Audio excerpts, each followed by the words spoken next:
Greetings everybody and welcome back once again to the Retro Racing Managers League. It's the European Grand Prix for 1991. We're in for a very exciting battle. It should be a very hotly contested competition as we gear ourselves up ready for another exciting encounter. I think we're going to have a very tricky race with just 3 rounds remaining in the 1991 season. It's going to be very close and down to the wire. Last time out, a very dramatic race that saw Thierry Boutsen take victory at Jerez in Spain. But there's a lot more to come as we get ourselves to the closing stages of the season. Pre-qualifying first, and the top 3 teams that will cross the line will once again go through to the next encounter in the battle. Jean Alesi has taken pole position, drafted into the AGS team for this one-off round. Eddie Cheever alongside him for Ford, and then Damon Hill and Andy Wallace are right there at the front for Renault and Jordan, respectively. Adrian Fernandez and Paul Tracy ahead of Eric Bernard and Andrea De Cesaris for the Coloni team. Just outside them, the top 10 is rounded out by Perry McCarthy and Aguri Suzuki. Honda team really struggling this time. Otto Rensing for Jordan, returning with Roberto Moreno alongside him. Then Gilles de Ferran is alongside Alex Zanardi. Martin Donnelly and Ivan Capelli continue on their way through.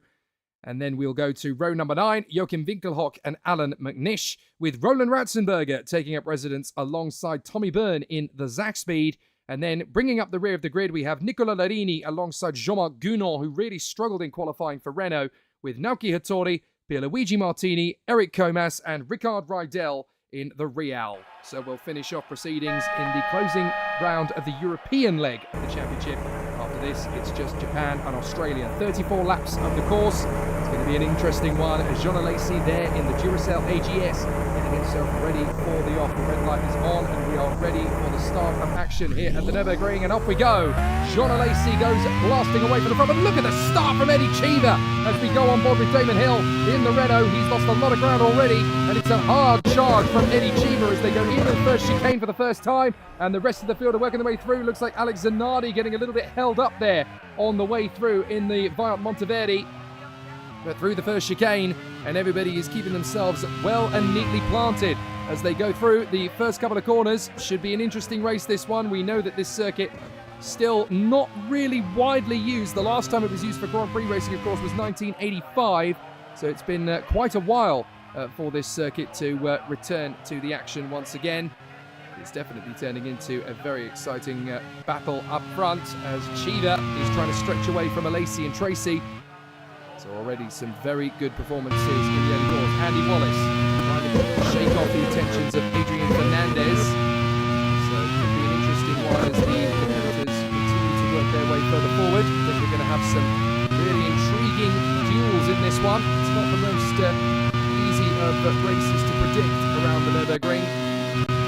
Circuit that has definitely had many an interesting battle over the years, and now we're going to see another one. Eddie Cheever trying to scamper away and hide. Remember, it is only the top 3 teams that make it through, so it's all going to come down to who is going to get the best of it as they make their way through. Fernandez diving up the inside of Andy Wallace to try and get the overtaking move.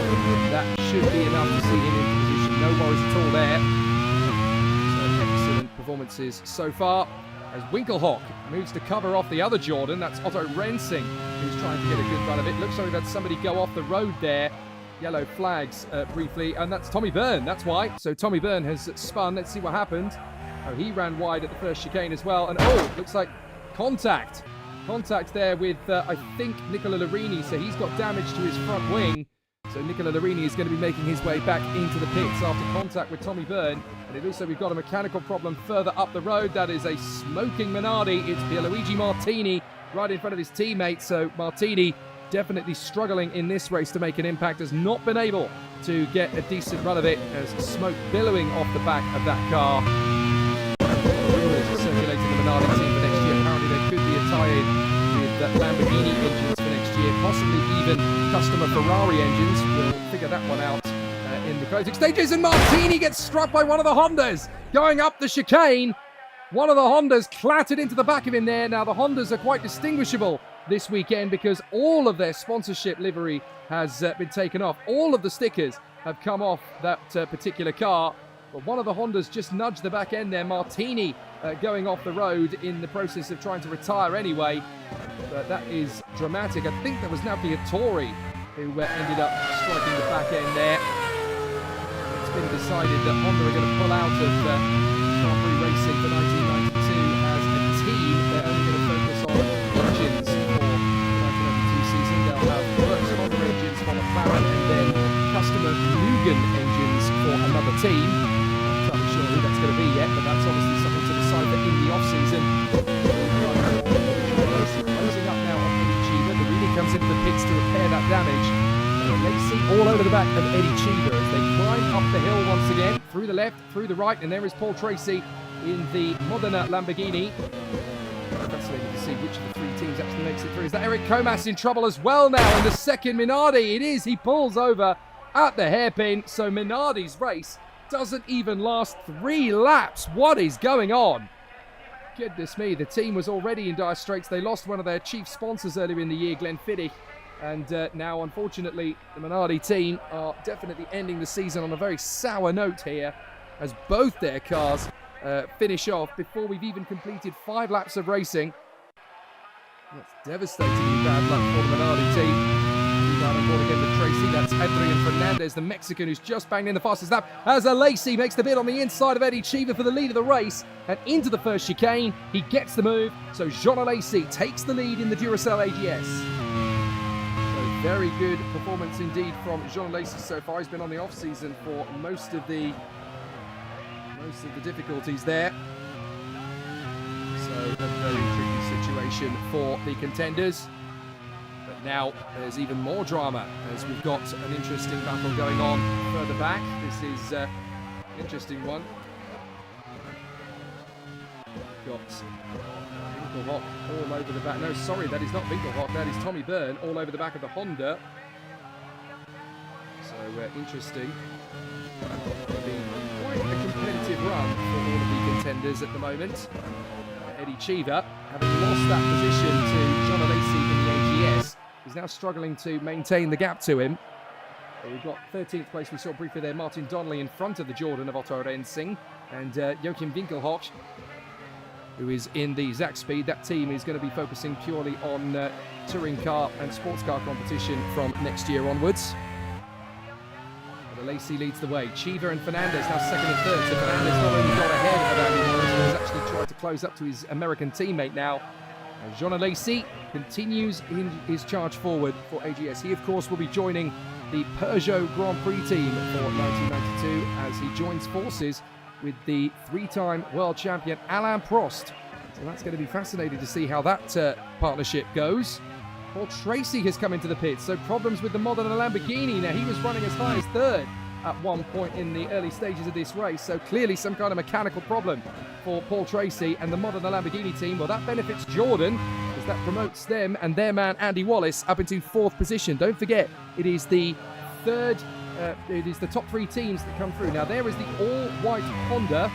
That is Naoki Hattori finishing off Honda's season in rather lackluster format. They were the dominant force of pre-qualifying earlier in the season. Don't forget that all sorts of inner wranglings at the team, and they decided to pull the plug on the program for 1992, only focusing on engine development.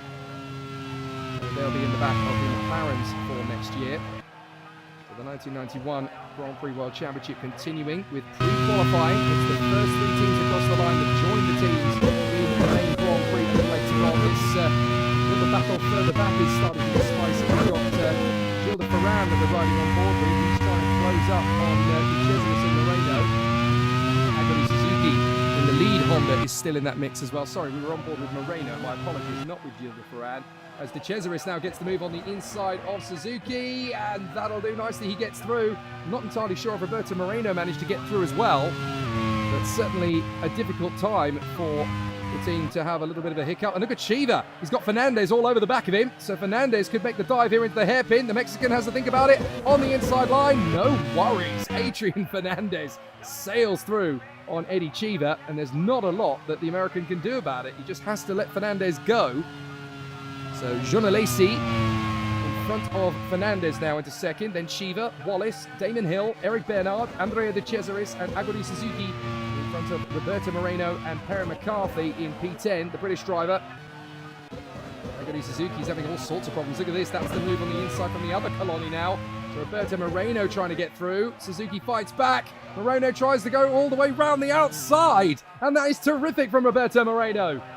Magnificent work. In the background, you can just about see they're still side by side. Moreno commits and gets his man.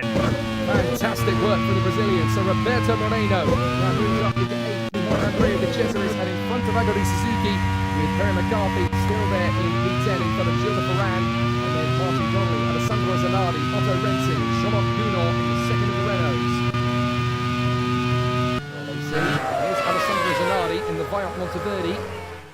Get up to the first corner. Is that going to be a move on the Fonmatal? It is. No worries at all there for Zanardi. He gets past the Irishman Martin Donnelly. We ride back on board with Achiever Golf Ford.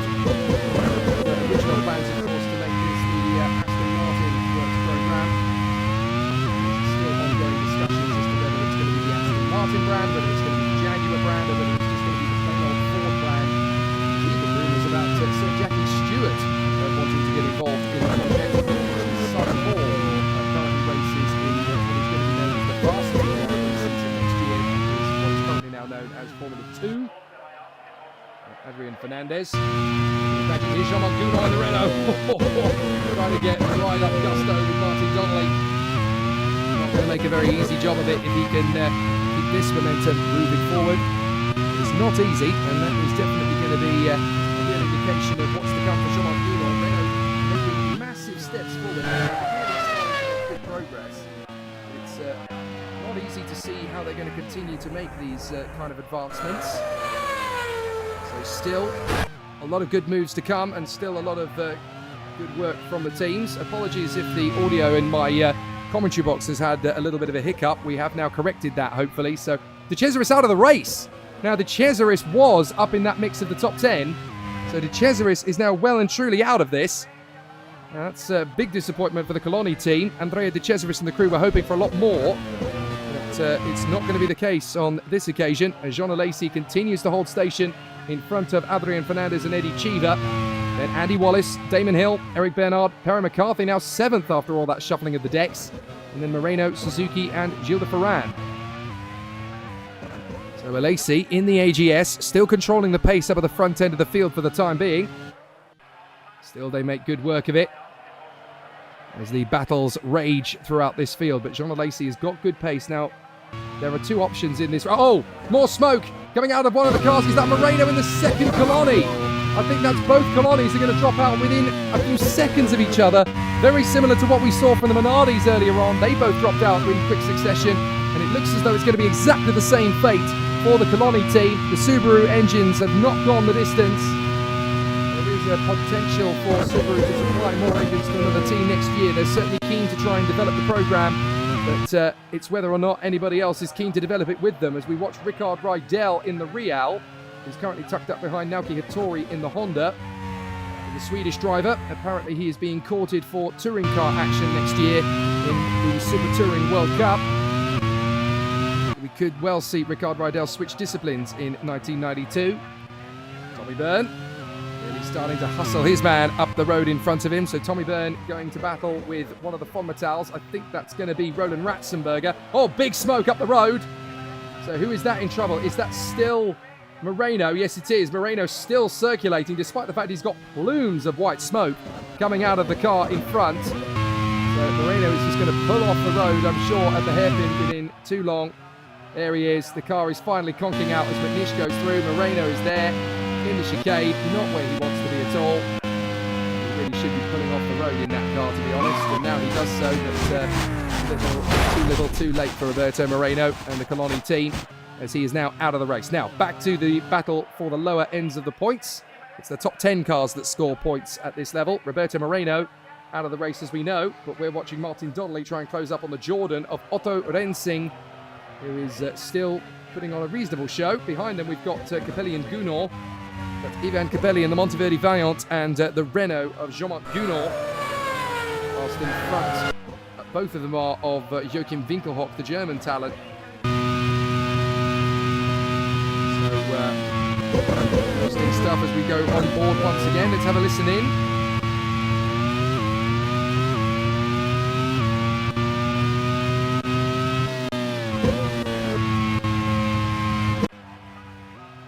there's all sorts of challenges still coming on as the onboard cameras give us a real indication of the power output and the noise from the cars as they run through. Now, there is the Zach Speed once again. That is Tommy Byrne, the Irishman, the bad boy of Grand Prix racing.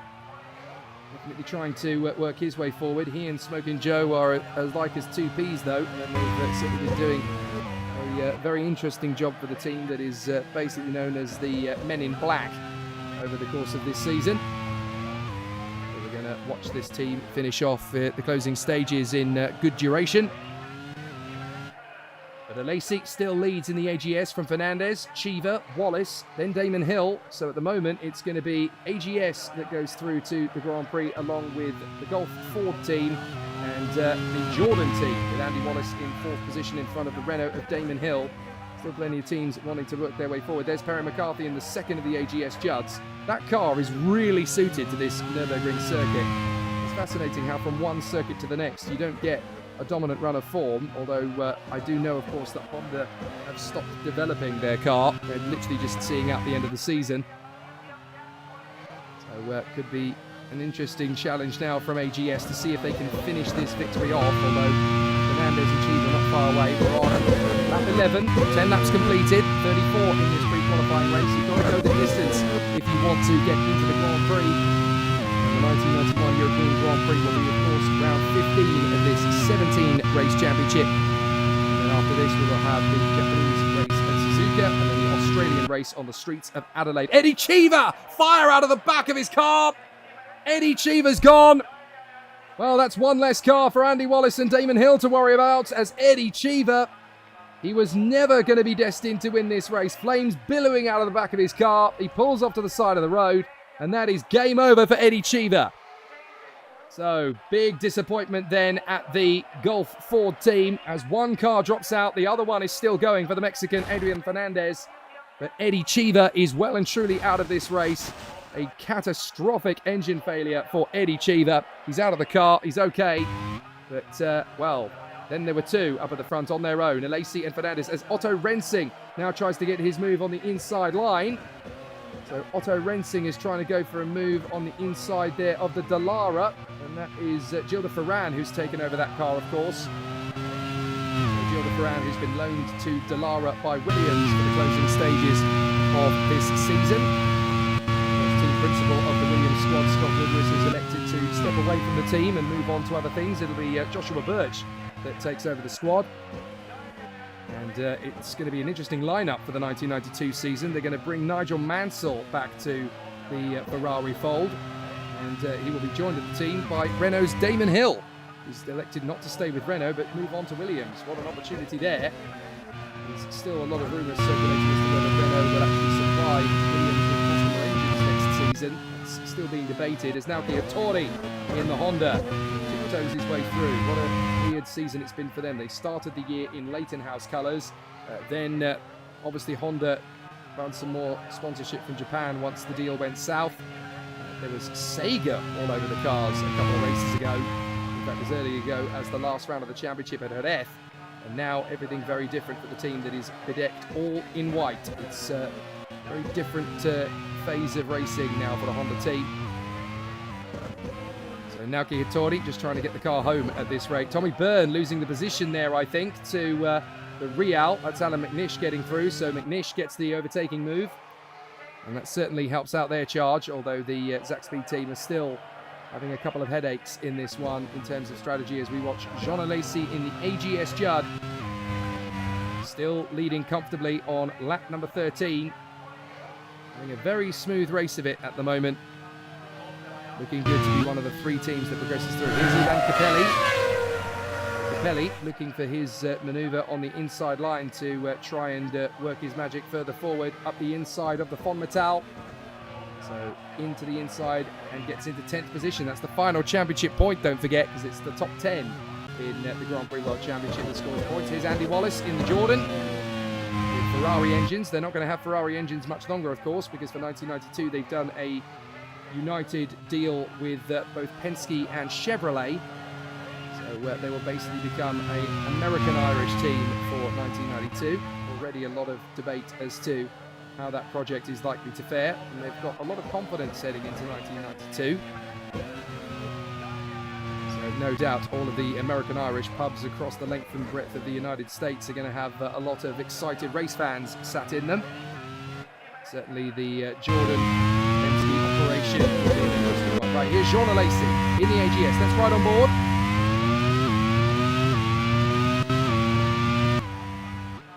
Up through the gears, and it's a really exciting situation for the contenders at the moment. We've got a great battle ticking on further back. I think that's Paul Tracy trying to recover as he battles away. Oh no, that is a good Suzuki. So Suzuki has actually got ahead now of... is that Eric Bernard or is that Hattori and Tracy? I think that might actually be Hattori and Tracy. And that's Otto Rensing. The Jordan is slowing. That's unfortunate. Otto Rensing didn't really get the chance to show what he could do in this race. He was just building up to a good run. And unfortunately, Rensing is out. So that's game over for Otto Rensing in the Jordan. His teammate Andy Wallace still going strong though, so he could still book his way into the Grand Prix. As we watch Andy Wallace in third position. Camera goes from one car out of the race to their teammate just to make sure that they're doing okay. Otto Rensing is currently out of this one. That's a big shame. Andy Wallace trying to get rid of Damon Hill's Renault. Chase down. Fernandez in the Golf Ford up in second position. Duracell AGS of Jean Alesi currently leading the way. Trying to get some race time in before he joins the Peugeot factory outfit next year alongside Alain Prost in what the French are already dubbing as Grand Prix Super Team. Alesi, Fernandez, Wallace, and Damon Hill in fourth position. He's just been signed up to Williams for next season. He's going to go from the dizzying lows of the pre-qualifying to the wuthering heights of Grand Prix racing up at the pinnacle. Adrian Fernandez away for position. It means, of course, that both Ayrton Senna and Thierry Boutsen are in different seats for 1992. Senna will actually join Michael Schumacher at the Ferrari team for 1992, with Ayrton Senna living a lifelong ambition to join the Ferrari team with their team principal Chris Cavani looking after the squad. And Thierry Boutsen has got himself a drive with Arrows for next year. Rather unfortunate considering that he made his comeback last time out at Jerez and proven he can win Grand Prix, but that's probably very good news with your Arrows, because we're going to have a very competitive driver for 1992. Tommy Byrne swarming around behind the Dallara of, I think that's going to be Nicola Larini now. Could be Gilles de Ferran. No, it can't be Gilles de Ferran, because de Ferran in his Dallara is still all the way up in P8. Doing a good job, actually. He was the man who filled in for Thierry Boutsen while he was having his mid-season suspension. Gilles de Ferran able to learn a lot from his Brazilian teammate Ayrton Senna. Tommy Byrne gets his run up at the inside line and makes the move then. Gets the overtake on Nicola Larini. Nicola Larini, several times a Ferrari Grand Prix test driver. Adrian Fernandez snips his way through the chicane. And there's Roland Ratzenberger. He's likely to be stepping up to a more competitive drive in 1992 as well. A lot of talk about him. A little bit of a puff of smoke there from Gilles de Ferran, who's trying to get away from Ivan Capelli in the Vaillant Monteverdi just in behind him. There is Roland Ratzenberger. Really talented youngster from Austria. A big future ahead of him if he can get in the right team, in the right berth. And certainly from Natal, he's been able to have a fairly steady run. Right back on board with the Jordan, and Andy Wallace. Give the braking over the hairpin. Get on the throttle. Take time, and then accelerate up through the gears.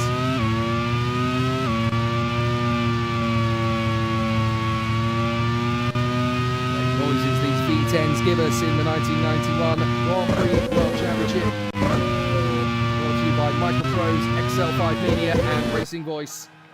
As part of the Retro Racing Managers League, Adrian Fernandez goes through the chicane up to the hairpin. Certainly a very steady run for Adrian Fernandez. Doesn't need to push too hard at this point. He's just got to keep it nice and tidy together out on the course. Doesn't need to overdrive the car. Just keep it nice and calm. Will stay within the limitations of you and the machine, and you should be A-OK. It's certainly good news at the moment. There's Eric Bernard, tiptoeing his way through the final hairpin. Back on the power in the Modena Lamborghini. Ironically enough, it looks as though the Modena Lamborghini team is actually going to be joined by Stefano Modena next year. better performance, although there are rumours that Lamborghini are probably going to be taking over that team as a works entity. The team refer to themselves as Modena, but Lamborghini want to really strengthen the brand and the affiliation in 1992, so the team is likely to be known as Lamborghini GP. So that in front, Jean Alesi in his final couple of races in 1991, no longer in the Tyrrell, of course, waiting for his berth at Peugeot, but as AGS, Automobile Gonfora Sportif, has ended up taking the entry in 1992, selling it to Peugeot and made its own. It's kind of the inner workings team holding the fort until Peugeot officially take over the inner working of the team. Zanardi, interesting race again, as he said. He had a decent race at the start, and now he's dropped outside of the top 15. I wonder if he's made a pit stop of late. Lacey has now completed 17 of the 34 laps. That's half distance in this pre-qualifying race. Jean Alesi still keeping the mode in front of Adrian Fernandez. Here's McNish. Oh, he loses the place.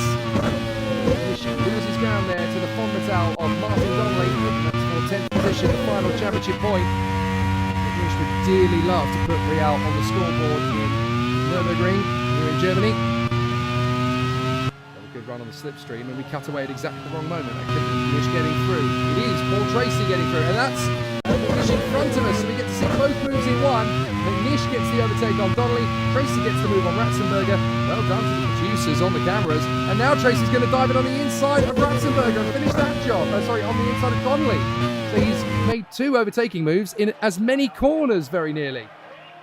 Excellent stuff so far then, as Jean Alesi continues to lead in the AGS in front of Adrian Fernandez and Andy Wallace. Good team going very well then, the Jordan squad. Staying tight-lipped about how it's going to continue to progress for them, but certainly going about things in the right direction at the moment. Here they go again, as we watch the Honda driver Naoki Hattori going wheel-to-wheel with Perry McCarthy in the second of the AGS cars, as Adrian Fernandez becomes the first of the leading bunch to make a pit stop. Clearly deciding that's the way the wind's blowing for them. Jean Alesi stayed out, interestingly, for AGS. I wonder if he's going to try and go the full distance in this car without a pit stop. Now, you can do that in pre-qualifying in 1991. In 92, you won't be allowed to. It'll become mandatory to make at least one pit stop in pre-qualifying. Having been promoted up to third position for Renault with the pit stop for Chiva. The pit stop, I should say, for Adrian Fernandez, who has recovered in P6. Swap of positions then between the Fonmetals. Ratzenberger gets ahead of Martin Donnelly. So all going very well at the moment. Rickard Rydell makes his pit stop as well, 17th position. So it'll be an interesting duel of performance as the competitors still make a good race of it. A little bit of smoke coming off the AGS of Perry McCarthy now. Oh no, that's a Jean Alesi. So Jean Alesi, little puff of smoke or two there. He's got to be careful of that. He doesn't want mechanical problems. Certainly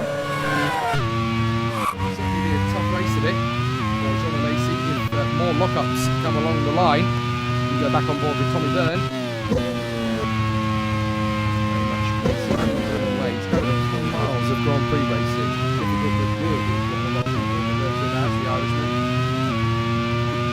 The hairpin again. Aggressive on the gearbox and patient on the throttle. That's the moral of the story for Tommy Bird. Look at the good Suzuki in the Honda, currently running in 5th position. No longer, because Fernandez has got ahead of him, so Fernandez gets the move on Aguri Suzuki in the Honda. Just dropping in. That just shows you what the lack of input from the team has taken on them in terms of competition. Nish comes into the pits for Real, briefly running in as high as 10th position. There's Damon Hill in the Renault. He's trying to keep it nice and tidy as he works his way forward as well. The English driver trying to close up on the man just ahead of him.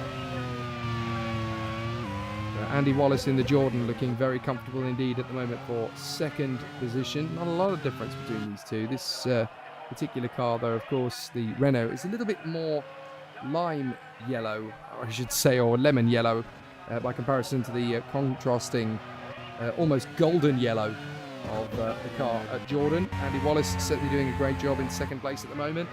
Looking to put that team through to the Grand Prix here at the Nurburgring. Going to give Otto Renson a side relief. He retired from the race earlier on with mechanical trouble.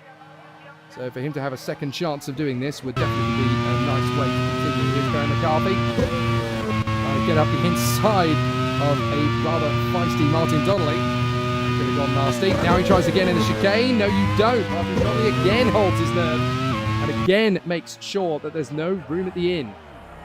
And that's Fernandez. Fernandez spins it. So Fernandez has spun the Golf forward.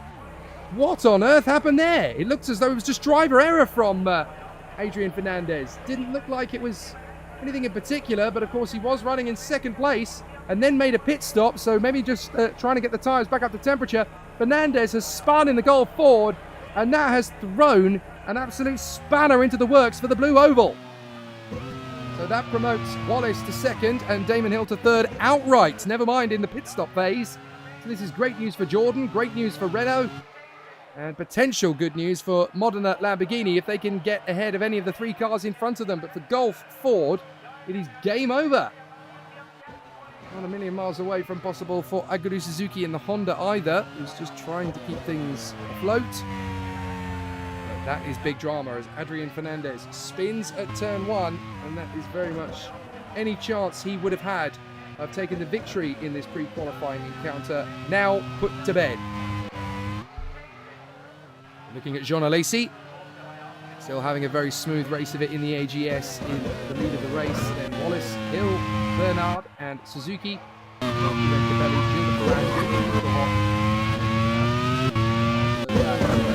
has now made the way into the pits, so he's dropped from P6 it was originally. He's now P9 because several drivers were fairly close to him going into the pits. He was unable to rejoin his positions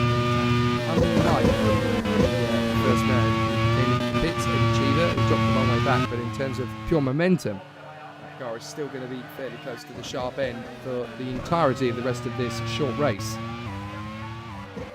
Alesi, Wallace, Hill, Bernard, Suzuki, De Ferran, Tracy, Winkelhock, Ratzenberger and McCarthy is your top 10 at the moment. They're the ones who are going to score points for the league, as it were, but certainly for the Grand Prix World Championship, the only way to score actual championship points is to make sure you can sneak your way into the races. And Alesi still going well in the AGS.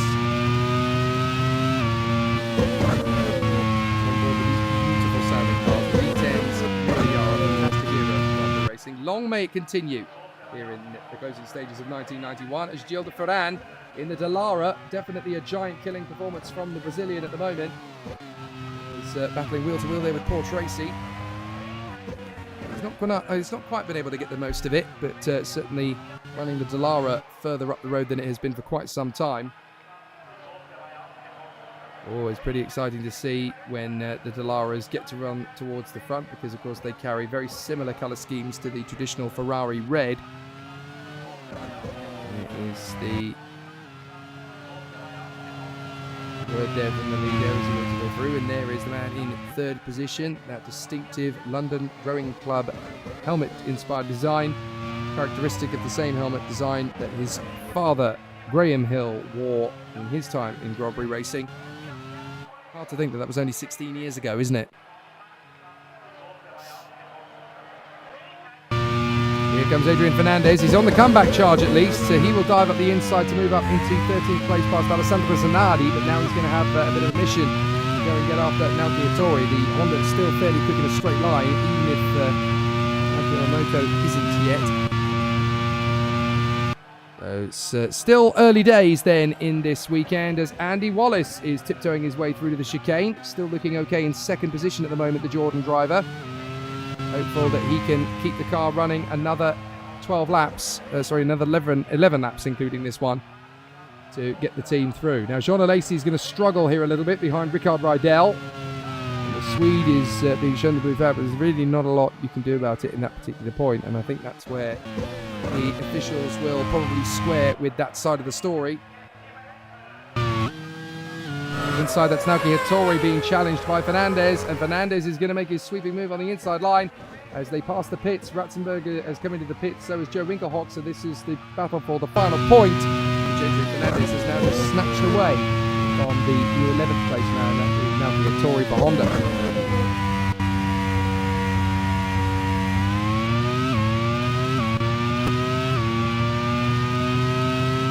Watching the world disappear behind us from on board the engine cover of the AGS. Very talented Jean Alesi.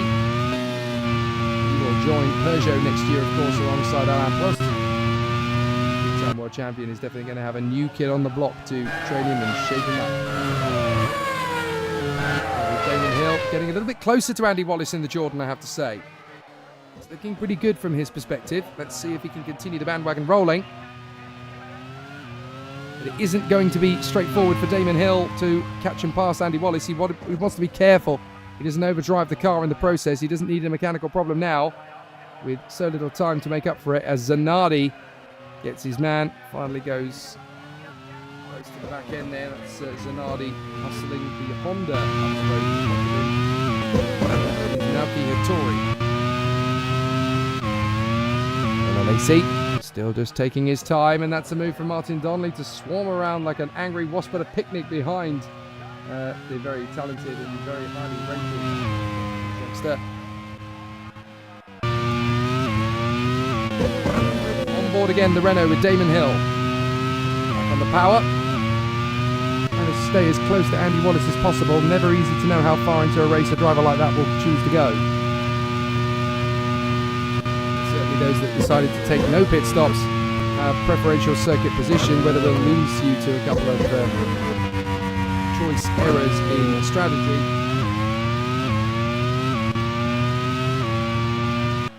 So there is Jean Alesi in the AGS Judd, still having a perfectly reasonable race of it as he continues on his way in the lead. The Frenchman has had a very easy time of it, it has to be said, taking some time out, no longer able to compete with the Tyrrell squad.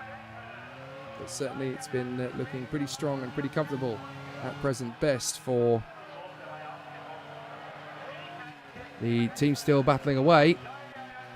And there is still this battle lingering along as Hattori makes his way into the pit, so too does Paul Tracy. A couple of drivers coming in the latter stages of the race. And the Grand Prix World Championship, unless you know you've got a car that's going to be super quick in the closing stages, this isn't really much of a strategy.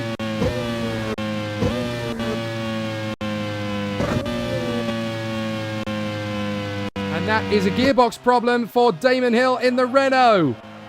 Oh no! Damon Hill in the Renault, more problems for them. Lewis Bassendale, team principal, is going to be absolutely heartbroken. Third position was looking good there.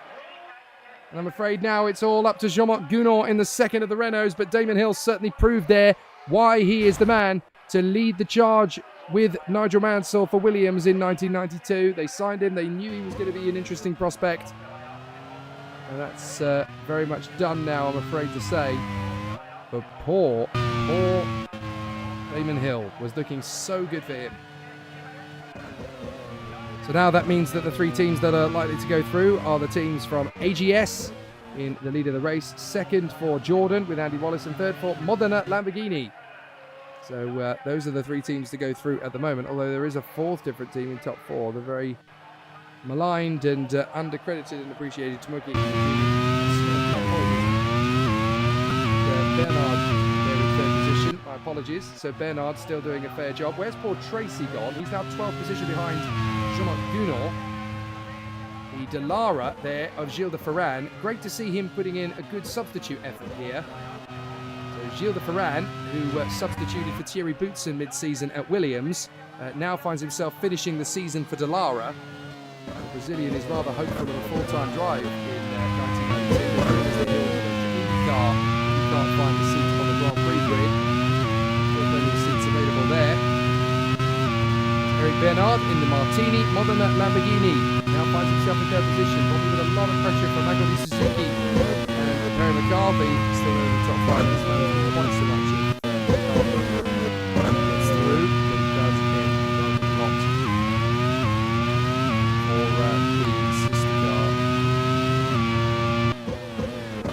Jean Alesi in the AGS, now on lap 28 out of 34. So So 7 laps to go before AGS can guarantee that they're going to be starting the Grand Prix. Jean-Marc Gounod pulling off in the second Renault. Oh my goodness, fire out of the back of the Renault. Well, they've still not got this formula right then. They've got speed, a lot more speed than they had at the beginning of the season when they took over from the fledgling Reynard outfit. But Renault still have a lot of work to do for 92. First Damon Hill, and then just 2 laps later, Jean-Marc Gounod has an engine problem. Well, it's difficult. It's character building, of course. And that is game over for Jean-Marc Gounod in the Renault. Very disappointing indeed for the Frenchman. It's looking so good for Renault to get into the Grand Prix here at the Nurburgring, and now both cars are out, which means it's impossible that they will make it through. So Wallace in second, Bernard is third from Suzuki, Perry McCarthy doing a great job in P5 now from De Ferrand. Fernandez is back up to 7th place, trying to get something out of this race in the hope that he can just try and get into 3rd position. In terms of raw speed, he probably has got enough, but I don't think he's got time to close up on Perry McCarthy, who is working very hard indeed to move back to the front of the grid. Still a good operation from Adrian Fernandez. Despite that spin, he's still trying to recover, and his tyres will be fresher than those of the drivers in front, but not yet pitted. And are seemingly unlikely to now, with this being lap 29 out of 34. So now the drivers just push on, waiting to see a few more of these exciting times at the top end of the sport. Naoki Hattori in the Honda, still running 17th and still locked in a titanic battle. That is Hattori, I think, having a great duel with one of the Zach speeds. Could be wrong. I know it's the Real. My apologies. It is the Real, so I was very much mistaken. So certainly some good racecraft at the moment as the competitors still make good work of the situation around them. Not long to go now until they make more use of the battles. Focus further forward. Could be very interesting to see what happens next, of course, as we are waiting to see the top 3 drivers for the victory. Only the top 3 teams across the line progress to the Grand Prix. All the big name teams, the Ferraris, the Williams, the Benettons, the Ligiers, the Brabhams, the Loti and the Tyrrells of this world all reside. And John Alesi and the team from Duracell AGS. Here's Adrian Fernandez backing up the inside line to make a run on Gilles de Ferrand for 6th position. It wasn't really particularly difficult. And so now actually Alesi, sorry, himself into the midst of the traffic. And so the battles are raging everywhere you look. A little bit of wheel-to-wheel. Perry McCarthy slowing down. The AGS is pulling off. That's Perry McCarthy. Well, he's got to be hopeful that Jean Alesi continues going at the front end. But there's certainly a lot of cars breaking down in the closing stages here.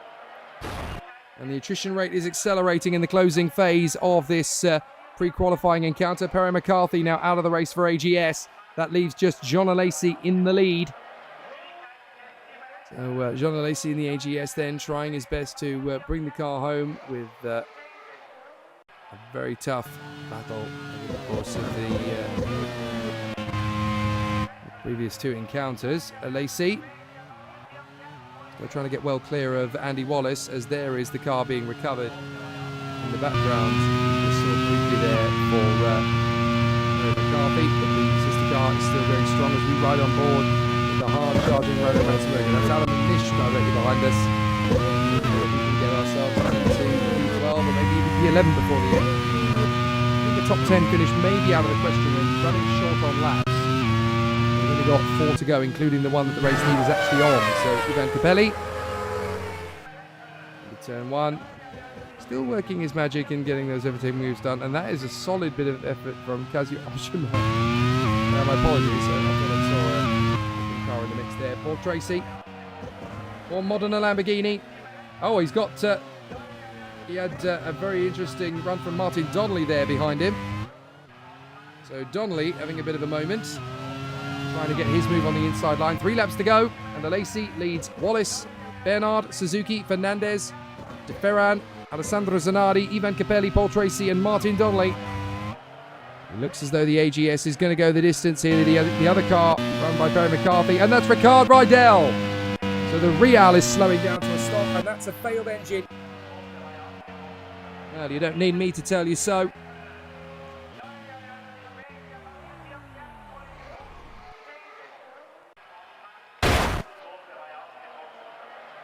So, bitter disappointment then for the Swede, Ricard Rydell, as the Real team clear up his car, and that is game over. Pulls off the road, Marshall's go and collect him, and now it's all down to Jean Alesi, Andy Wallace, and Eric Bernard to finish the task and put themselves into the Grand Prix.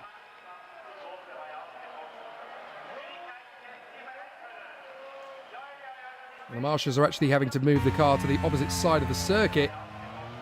That's where the Marshall post is, so a little bit of work needing to be done there. And Naoki Hattori is now slowing down. So Naoki Hattori, oh, and a throttle issue. The car spins and beaches almost on the curb. So Naoki Hattori brings the car through. Oh, and that's Wallace! Wallace has hit him! Wallace has hit the car as he's trying to recover it. Andy Wallace, the front nose cone is destroyed on Andy Wallace's Jordan, and there goes second position. I can't believe it. Andy Wallace trying not to trip over other cars, and he's tripped over the Marshals recovering the machine. I cannot believe it.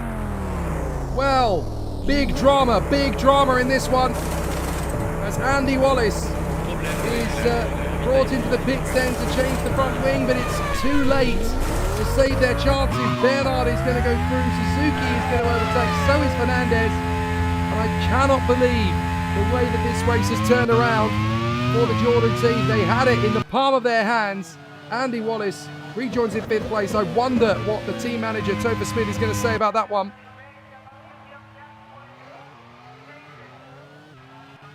Well, big disaster, big problems there, as the Jordan team look like they're going to drop out of the reckoning for this one now. So Jean Alesi leads the way going into the final lap of the race here. And it's Eric Bernard now into 2nd place, and Aguri Suzuki in the Honda that is in 3rd position. Can you believe it? And Fernandez is out. Fernandez drops out of the race in the closing stages. There he is, broken down at the hairpin. So the Gulf Fords were never going to get through to the Grand Prix anyway. But that just puts the kibosh on it. Big drama here in the closing stages at the Nurburgring. Alesi is going to lead home Bernard and Suzuki. And those are the 3 teams that will get through then. AGS, Modena Lamborghini and Honda. Unless something very dramatic happens. Andy Wallace has got himself through into 4th position thanks to the retirement of Fernandez. But that's going to be absolutely zero comfort to the Jordan team, as here comes Jean Alesi in the AGS. It's been an absolute masterclass for him. He's ready for Formula 1 racing and Grand Prix racing in general again in 1992. Climbers up the chicane, weaves his way through the S's and then into the final turn. And it's going to be Jean Alesi who takes victory in the pre-qualifier. Excellent work from Jean Alesi. He takes the victory. Not sure why the camera crew decided to switch to the Honda there. Jean Alesi receives the checkered flag. He gets the job done in front of Eric Bernard and Aguri Suzuki. There is Eric Bernard in the Modena Lamborghini. He will get through into 2nd position. Now, apparently, the incident involving the stranded Honda of Naoki Hattori and the Jordan of Andy Wallace is being investigated, because, of course, it's his teammate, Aguri Suzuki, who is the main beneficiary of the incident there for Andy Wallace, who drops the 4th position. There is Eric Bernard. He comes home in 2nd, and there is Aguri Suzuki. Look in the background. There is the Jordan.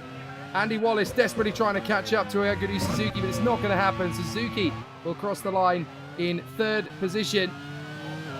So it is going to be the top 3 teams then for AGS, for Eric Bernard in the Modena Lamborghini and the Honda team. Andy Wallace set the fastest lap of the race on the last lap there to try and get himself back into the Grand Prix. But it's done. Only the top 3 teams go through. Very dramatic stuff so far then here at the Nurburgring, and Jean Alesi has done what he needed to do to finish the job as we watch a little puff of smoke from Adam McNish going out of the final chicane. It's a very dramatic end to a very dramatic race, that is for sure. And so it's going to be AGS, Honda and Modena that get through. Andy Wallace and Jordan are plumb out of luck. Gilles de Ferran, 5th place from Paul Tracy, then Ivan Capelli and Alex Zanardi from Martin Donnelly, and Joachim Winkelhock. Then it's Ratzenberger, McNish, Tommy Byrne, and Nicola Larini in the Dallara. Behind them, Adrian Fernandez is the last runner because, of course, we had retirements for Hattori, Rydell, McCarthy, Gounod, Hill, Rensing, Chiva, Moreno, De Cesaris, and the Minardis of Kermas and Martini. Fastest lap of the race, Andy Wallace, but it has proven to be no consolation.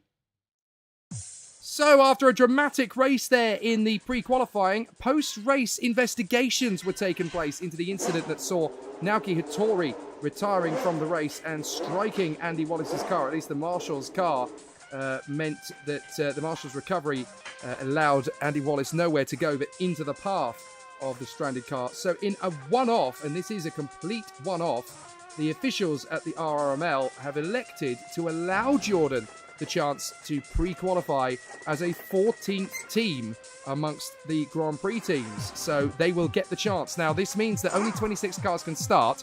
28 are trying to. So 2 cars are not going to be able to make it through. But as a one-off, the Jordan team have been given a special dispensation by the RRML to try and qualify to make up for the loss of opportunity.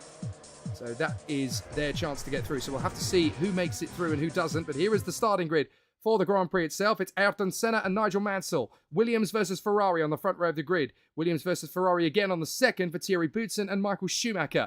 Best of the rest for Frentzen in the Tyrrell, then Nannini in the McLaren, Rubens Barrichello in the second Tyrrell, Berger in the second McLaren. There's a bit of a pattern emerging here.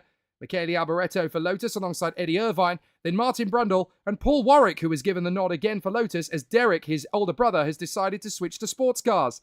Mika Hakkinen is alongside Mark Blundell. Artie Leyendijk is alongside Mika Salo, given another shot in the Ligier. Jean Alesi in the AGS makes it through alongside Gianni Morbidelli. Then Perry McCarthy and Paul Tracy have both managed to get themselves into the starting grid. Eric Bernard and Andy Wallace, who did put the Jordan into 22nd on the grid. Stefano Modena and the arrows of Luca Badua.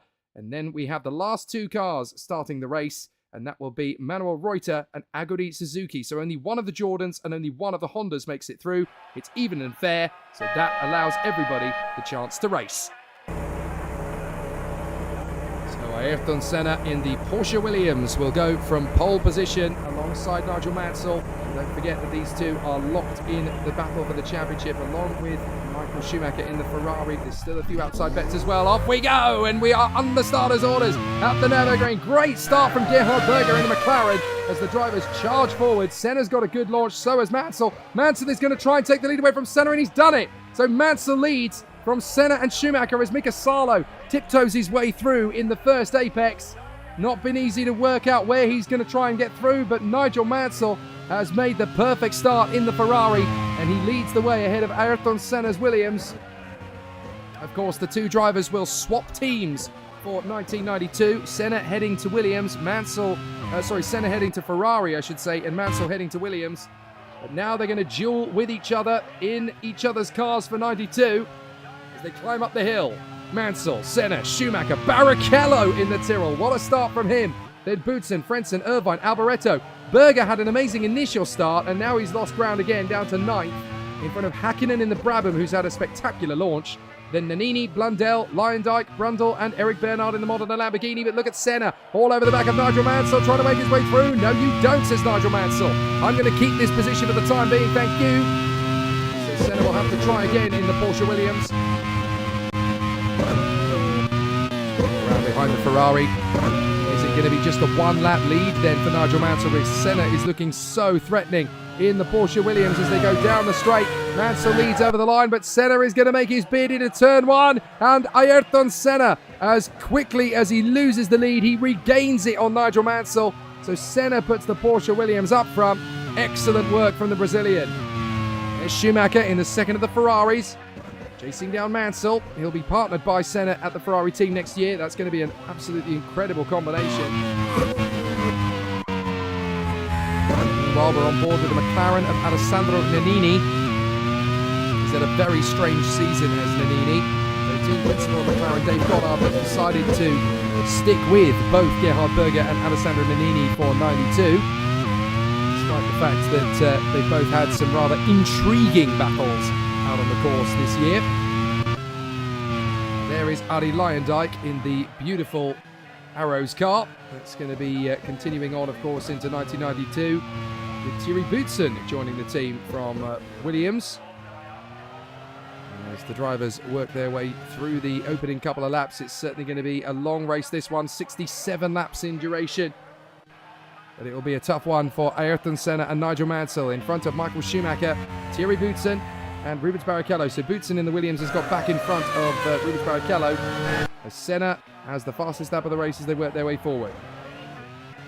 And there is Eric Bernard, just making good headway of things at the moment up front. So we've got 14 teams in this race, although 2 of those teams have only got 1 car each. Up on the inside, dive on the inside line, not going to happen for the Arrows, so nearly clattering into the side of the modern Lamborghini there of Porsche Racing. As Ayrton Senna continues on his way. Fascinating though the decision to take to allow a 4th team to try and qualify for the race. It's not going to happen all the time, but I suppose justice is fairly fitting when 1 Jordan and 1 Honda made it through. The 2 drivers that failed to qualify were Otto Rensing and Naoki Hattori. Senna is already putting out the gap. Look at that, 3 seconds clear already of Mansell in the Ferrari, so Senna must be on a light fuel load.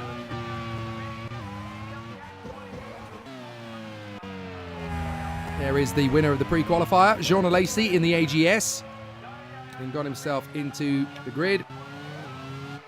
He's now going to be chasing down a few of the other drivers. This is just to give him a little bit of racecraft in readiness for his joining Peugeot. Oh, and off the road, that's Frentzen! Frenssen's gone clean off the road there in the Tyrrell. So Heinz-Harald Frentzen pushing over the limits there in the chicane, and Frentzen has spun the Tyrrell.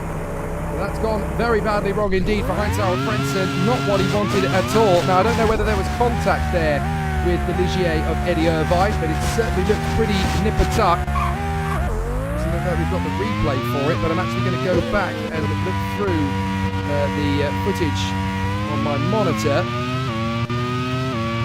Double checking and having a look and seeing what happened. As no, it was Frentzen losing it all on his own. There was no contact from behind. He had nobody there with him. And Mark Blundell dives up the inside into Benetton. Gets the move on Hakkinen. And of course, the Benetton team is where Hakkinen is going to end up. And there's rumours going around that they're going to do an exclusive engine deal with their former partners BMW for 1992. Fascinating to see if Benetton does join forces. Now Schumacher has got Thierry Boutsen breathing down his neck. And that's Jean Alesi slowing. Alesi slowing, so he managed to get the job done in the pre-qualifier. But in the race itself, the Grand Prix, he's going no further. So Jean Alesi, it looks like suspension failure on the right rear. So his time back in Grand Prix is short-lived as his race comes to a bit of a stop, unfortunately. Now we're going to focus in on Paul Warwick, the younger brother of Derek, who was in this car earlier in the season. Paul Warwick being assessed for a seat in 1992 in these last few races. Derek Warwick has said, let my brother have a go. I want to go racing in sports cars instead. So Derek is focusing on that, and he'll be in a fairly decent berth next year. But big drama so far, as the contenders are certainly having a very tricky start of things at the moment. And in front, though, Ayrton Senna from Mansell, Boutsen, Schumacher and Alboreto in the second of the Lotuses, or the lead Lotus now, I should say. Doing a very good job as things currently stand. We can be very happy with the way things are currently progressing. And it's definitely an intriguing situation at the moment. We've got a lot of seats being filled for next year. There is Paul Warwick. So Paul Warwick is actually going to be driving next year for the March team, which is actually joining forces with Porsche to do a full-time factory effort. Oh, there's smoke coming out of one of the cars, as that's one of the Benettons. It's Martin Brundle. So Martin Brundle in the Benetton, really struggling, and now looks like it's going to be out of the race. So Martin Brundle looks like he's going to join the retirement list. Very unfortunate indeed there. So Martin Brundle will bring the Benetton BMW back to the pits, or will he park it up on the road? Big disappointment then for Martin Brundle. I was going to say that Paul Warwick had joined forces with March for the 1992 season, and he'll have Porsche engines, and he's basically the Porsche Grand Prix team as operated by March. And there's Martin Brundle. He's missed the pit lane entry, so he's going to have to park the car on the start-finish line, which he does. So Martin Brundle in the Benetton. Their Porsche engine clearly not as good as the Williams Porsche engine. So Brundle having a very disappointing end to the race there. Game over for him. Now, speaking of the Warwicks, I was telling you that Paul Warwick has managed to get himself a drive with March. Derek Warwick has actually signed up to race for Spice Engineering in the Sports Car World Championship next year. So that's going to be exciting to see what he can do, as Alboreto loses the position there to the recovering Schumacher. So Schumacher looks like he's had an off somewhere. We didn't see it, but Schumacher lost the position then to Alboreto and has got back into fourth position once more. We ride on board with the Dutchman Arie Luyendyk in the Arrows. A very strange few years for Arie Luyendyk. Now made his way into Grand Prix racing off the back of his victory in the Indy 500. He's certainly looking very confident, the Dutchman. Long time to wait for a Dutch driver to win a Grand Prix of any sort or description, never mind whether it's the Grand Prix World Championship or not. Stefano Modena there in the Lola. He'll actually be joining the Modena team next season. A lot of race deals have now been signed thanks to the new contracts recognitions board. Although I've been told apparently that the Modena deal may not be ironclad. Blundell battling away for the position with Eddie Irvine. Now this is an interesting duel between the two drivers. Two British racers, Blundell and Irvine. Thierry Boutsen now in third position as Blundell storms up the inside of Eddie Irvine. I wonder if Irvine's got a problem there, because Mark Blundell, who is going to drive for Lotus next season, and he's been able to pick up that ride after his run with Benetton. He's made a fairly easy run there on Eddie Irvine, who's actually going to be staying with Ligier for next year. Certainly the team look very interested. Quite a few teams have got their eye on Eddie Irvine. Apparently there's even rumours that Ferrari and Williams were interested in his services briefly for 92 before they signed up Senna at Mansell respectfully. So there is the Benetton. That is Mark Blundell. He got through into 8th position. He now wants to try and stretch clear of the rest of the field. So now we're going to see a little bit more respondents from the competitors. One of the interesting talking points in the closed season that there's going to be working on for 92 is that teams are going to have a difference in variation of nose cone sections for 1992. There's a change in the aerodynamic rulebook for next year where teams are going to be allowed to have a flattened nose cone on the floor, a bit like you see now in Williams, or the nose cone can actually be raised to aid aerodynamic channeling. It's not an exact science and it doesn't work every time. Some circuits will suit the flat nose better than the high nose, but that is going to be an interesting feature in the 1992 rulebook. It was planned originally for 1991, and then it had to be put back a year due to some technical difficulties.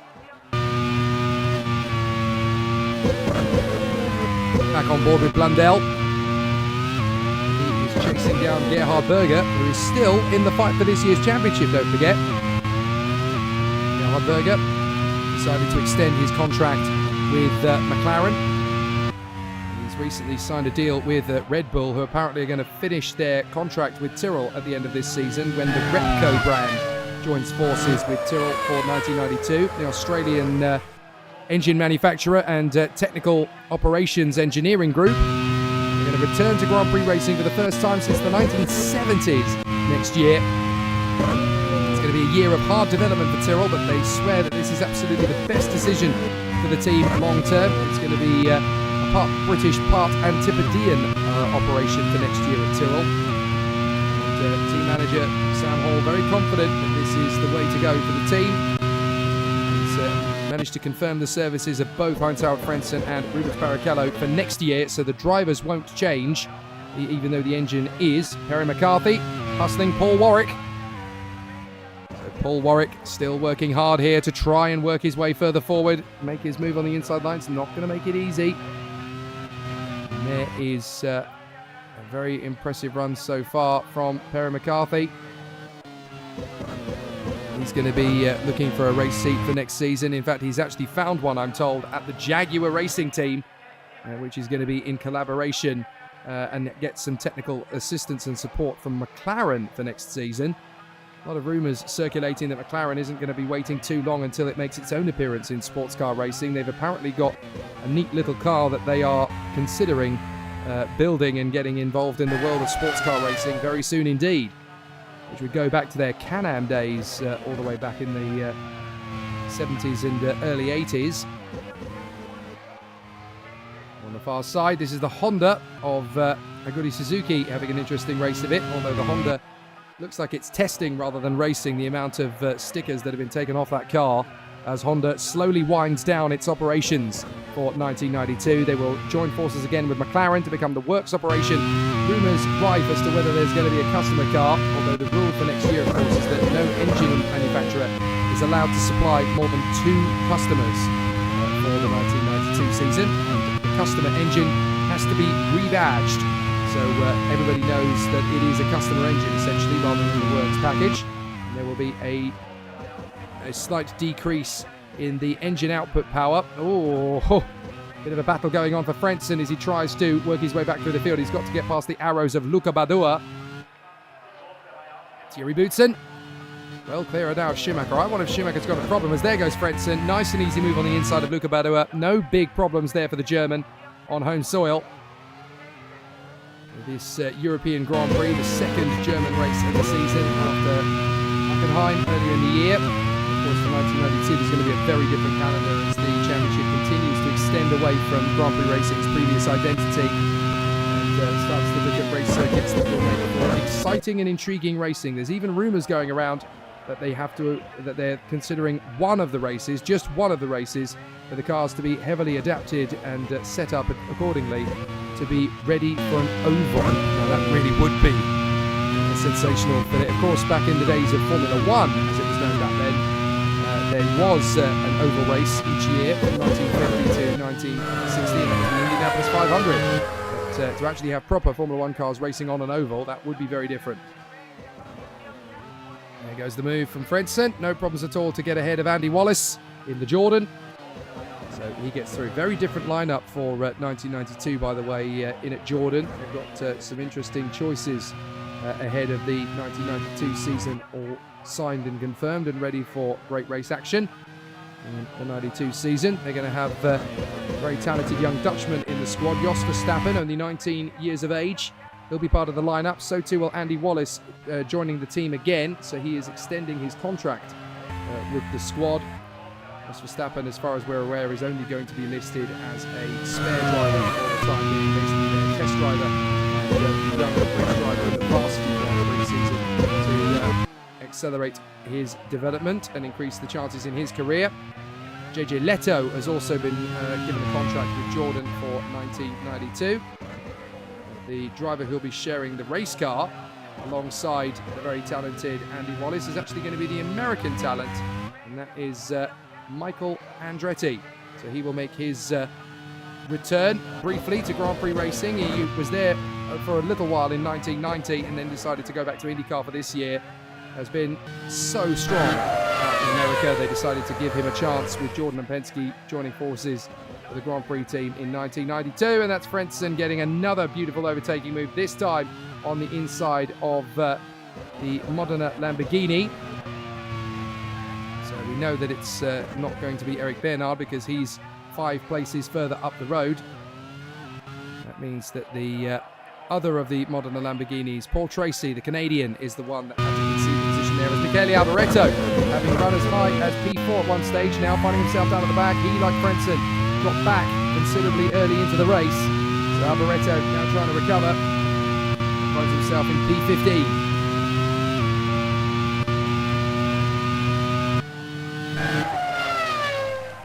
So out of the pits, that's one of the Lotuses making an early pit stop. I think that was sister car of Paul Warwick. So Warwick making his pit stop. Rather early for a couple of pit stops. I wonder if there might have been a technical difficulty of some kind, but certainly for the moment at least, Paul Warwick decides to come in as early as lap 12. So So that's the lap he now goes into, of course. There is the Tyrrell of Heinz-Harald Frentzen, who's got a lot of work to do. But a lot of people rate this man very highly. In sports car circles, it was talked of that Heinz-Harald Frentzen might even be quicker than Michael Schumacher, who we already know in Grand Prix racing to be a bit of a superstar prodigy. So it'll be a fascinating situation.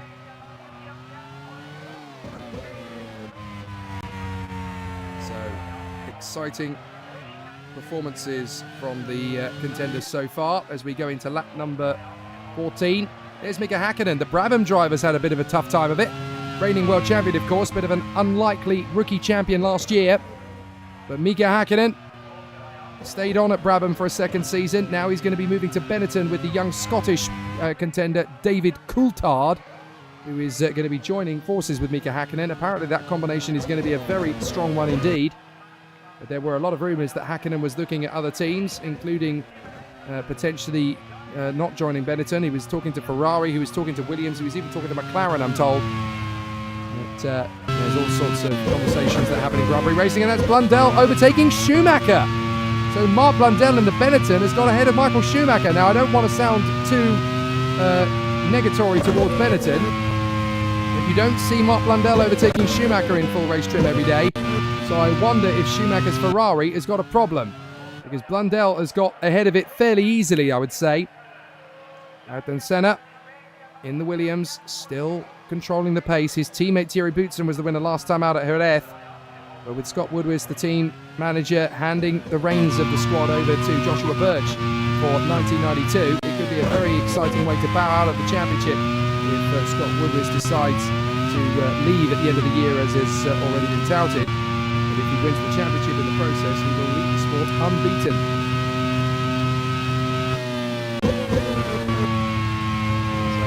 That's Paul Warwick that we're riding on board with, working his way up the crest in the chicane. And there is Michael Schumacher in the Ferrari. I think they should be quite concerned here, because Blundell has not only got ahead, but look at the advantage he's been able to stretch. That's not just a light fuel load aboard the Benetton Porsche. There's still more going on there than meets the eye. So it could be absolutely fascinating. Now, of course, Porsche have an ongoing relationship with the Apple Computers company and their series of Mac computers. They have done a deal with Benetton to be the chief sponsor for 1991, although now that Porsche is going to take over its own team, March, for 92, and run not just a Grand Prix team, but also an Indy racing team in America as well, there's rumours rife that the team is likely to be joining forces with Apple again for the 1992 season in some guise. We don't know exactly how it's going to be, because apparently there's ongoing talks with several corporate partners for 92. So we'll have to see how that one all plays out. Up the inside, that is the move from the Brabham. But no problems at all there for Mika Häkkinen to get through on the inside line and make up another position. Trying desperately to recover in the Brabham. Now Mansell is a full 25 seconds back from Ayrton Senna. Senna can come into the pits and go out again and still pretty much have the lead in his pocket. Especially the fact that he's putting away about 0.4 of a second to the sector. Very impressive. Eric Bernard, P10, in behind Eddie Irvine at the moment.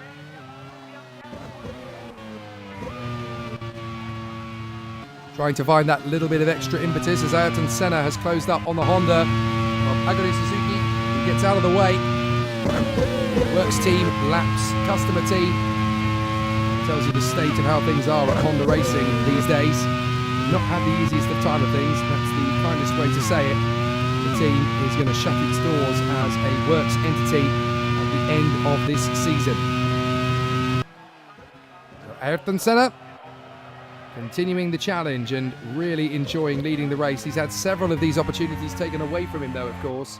One of the reasons he's joining Ferrari, he seems to feel that Ferrari is going to have a more reliable package in 1992, but then we still don't know which engine manufacturer Williams is going to use for the 1992 season. It could be a number of different options. We know that there's a conversation ongoing at the moment with Renault, but that would be a customer engine rather than a factory one, and there's obviously big talk of big manufacturers on the sidelines wanting to join up with a top-level team.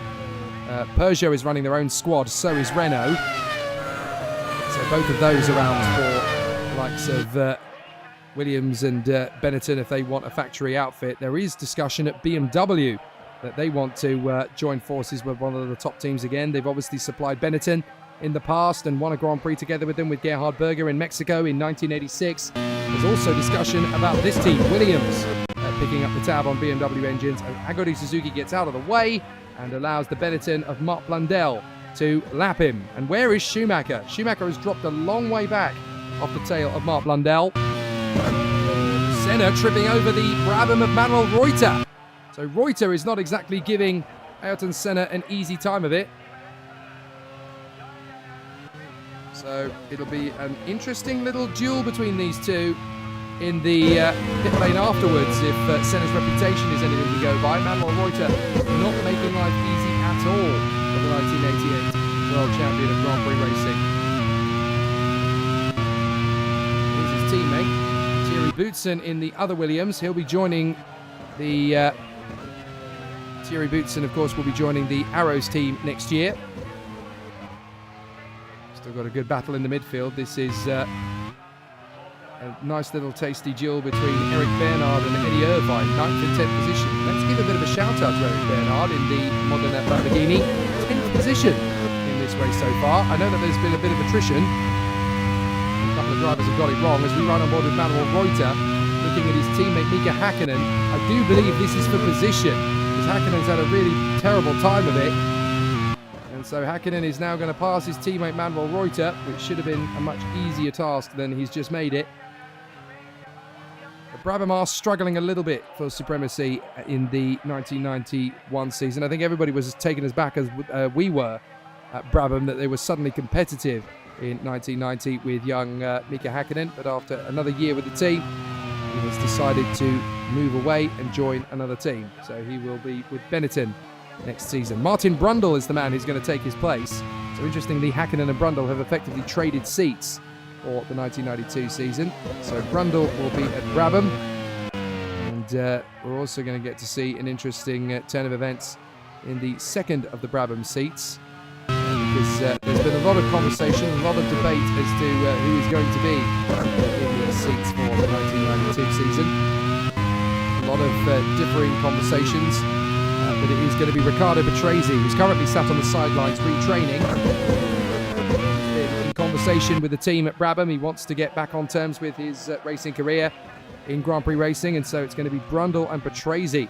And that is a serious team of wealth of experience. So they're going to have a very exciting season in 1992. Patrese and Brundle, that comes next year. Manuel Reuter, already looking good in 21st position, having dealt with his teammate Mika Häkkinen, who's got past him. Let him go. He's two retirements already. Brundle and the Lacey. So I would suspect then that we're going to see an interesting jump forward. His teammate Marc Blundell, in the second of the Benettons, by the way, is up in 4th position, as we know, but you may not have figured out that he's almost 6 seconds ahead of Schumacher in the Ferrari. Either Schumacher's doing a one-stop strategy with a very heavy Ferrari, or he's got a problem with it. Eddie Irvine in the Ligier has made his pit stop. Now he joins and gets the move on Andy Wallace, I think that was, in the Jordan. As Luca Badoer in the Arrows continues to set his pace. Makes his way through the S's at the run to the hairpin. And this is still a very intriguing motor race, this. And the battle still going very strong indeed for our race leader, Ayrton Senna, who is now 29 seconds. That's Manuel Reuter. So Reuter's Brabham comes to a stop. And that's game over then for one of the two Brabhams. He becomes the race's 3rd retirement after Martin Brundle and Jean Alesi in the AGS. Nigel Mansell, meanwhile, in the Ferrari, is almost half a minute back from Ayrton Senna. And neither driver has made a pit stop yet. That tells you just how confident Senna has been behind the wheel of the Porsche Williams. Here's Luca Badoer.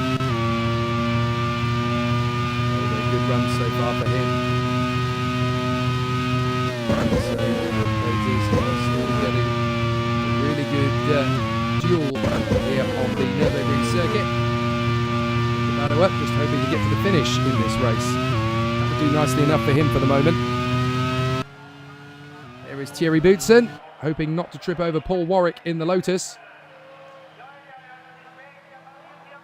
Again, this all comes down to good timing. He's going to go the long way round, and Paul Warwick isn't going to make letting him through very easy, but he has made it. So Boutsen is still within firing distance of Nigel Mansell's Ferrari.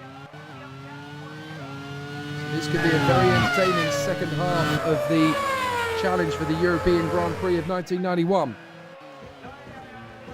Now, the calendar next year is going to be very different indeed to that of this season. We're going to go to several of the same countries. Oh, that's Stefano Modena. So Modena has spun his car around. That is the Lola having gone off the track, I'm afraid. So, big difficulties then as the contenders have a bit of a slip and slide there at the first chicane. We've seen a couple of drivers do it, and now Stefano Modena is the latest one to have that moment. Stefano Modena spins away the Lola on lap 21 out of 67. He's trying to get the car recovered. He's just crashed straight into the Armco barrier there. Not quite sure what's going on for Stefano Modena, but certainly the Lola having a very difficult time of it at this moment. Now reverses. Get the car back on the course again.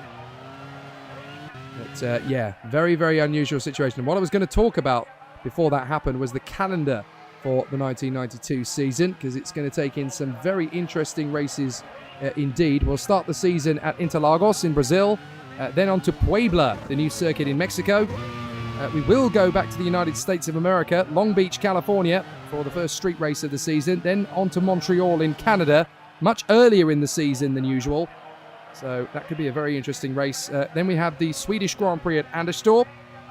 Good to see that we'll be returning to Sweden again for Grand Prix racing. It's the first time we've done that since the late 70s.